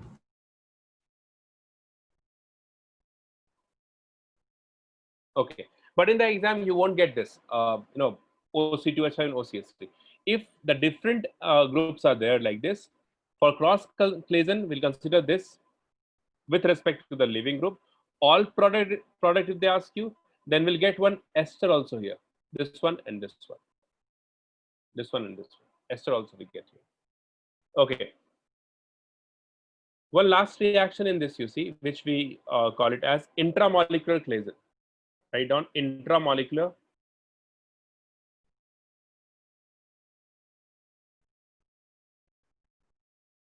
Claisen reaction. Intramolecular Claisen is same thing. We have multiple ester group present in the molecule. Multiple ester group present in the molecule. CH3O C double bond O. Exactly same reaction we have. Nothing, no change we have here. CH2, CH2, CH2. This reaction is also we consider when possibility of forming 5-6 member ring. Write it down. 5-6 member ring. The leaving group is OCH3 minus. Okay. Then what we do, we'll take here CH3O minus, the reagent, and the solvent is CH3OH. This is the alpha hydrogen, alpha carbon, alpha carbon. So any one carbon, it takes the hydrogen and then it attacks onto the other molecule. So suppose this is the negative charge we get here, and this attacks onto this. So if I number this carbon atom here, it is 1, 2, 3, 4, 5, and 1 and 5 are attached. So we have a 5-membered ring. Right. On the first carbon we have O minus, OCH3, and fifth carbon we have C double bond O, OCH3. Right. Next, what happens? This lone pair comes back. This goes out as a leaving group. So again, you see we are getting beta keto ester here. At beta position, we have keto group, C double bond O, OCH3, beta keto ester. Exactly the same reaction.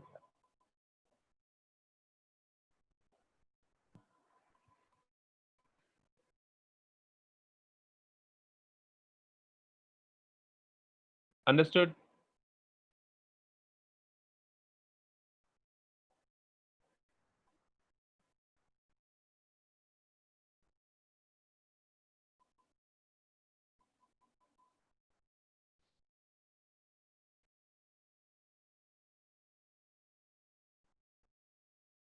Okay. One question on this. Tell me the example answer here.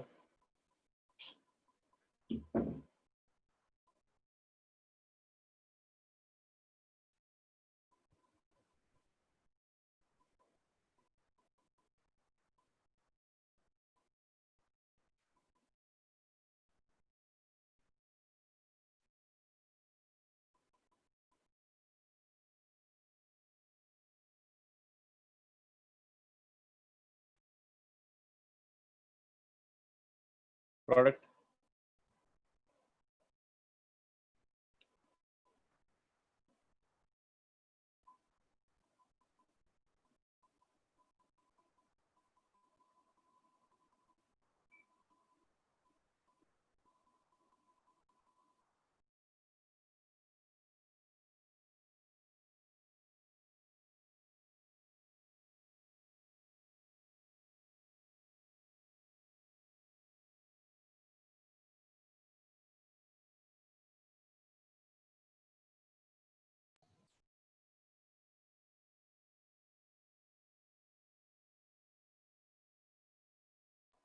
Done. See what happens here. Alpha carbon is this one or this one. So from here, H plus will go, and this carbon will attack onto this, and then this goes up, right? So what happens here? You see, we have a benzene ring, and this one. This carbon is attached with this carbon with double bond O, and this carbon is here in the bottom. It is having OCH3 here. Beta keto ester is this. Is this correct?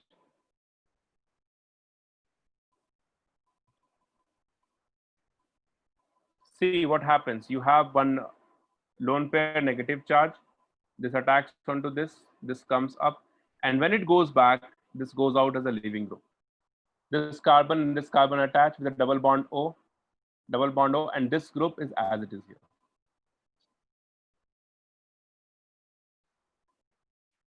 Yes, sir. Correct. Yeah, so this is intramolecular Claisen. Okay, again, it is possible when there are possibility of forming 5-6 member ring. Okay, so these two reactions are exactly similar, aldol and Claisen. Claisen is for ester, aldol is for aldehyde and ketone. Both requires alpha hydrogen, right?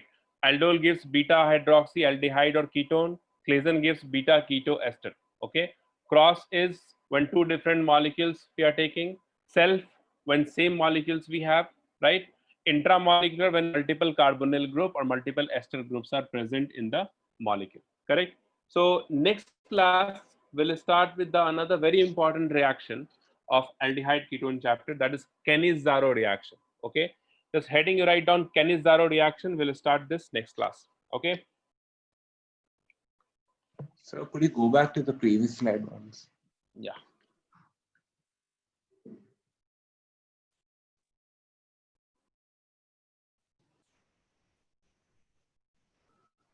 Sorry,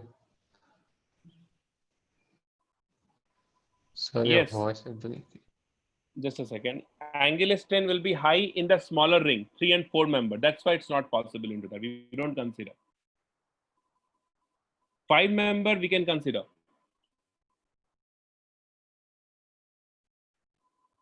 Yes, Mehul, understood. Got it?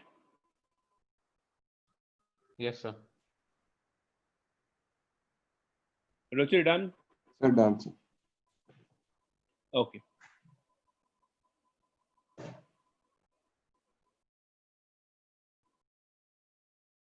Oh, in this one, right? In this one, yeah, it's possible we have aromatic compound. No, this is still aromatic compound. But yes, if you compare this relatively, yeah, here we have more angular strain. But since benzene ring is there, so we can consider that aromatic behavior is there. Okay. Fine, guys. Thank you. See you in the next class. Take care. Bye. Thank you, sir. Thank you, sir. Thank you, sir. Thank you. Thank you, sir. Thank you, sir. Yes, sir.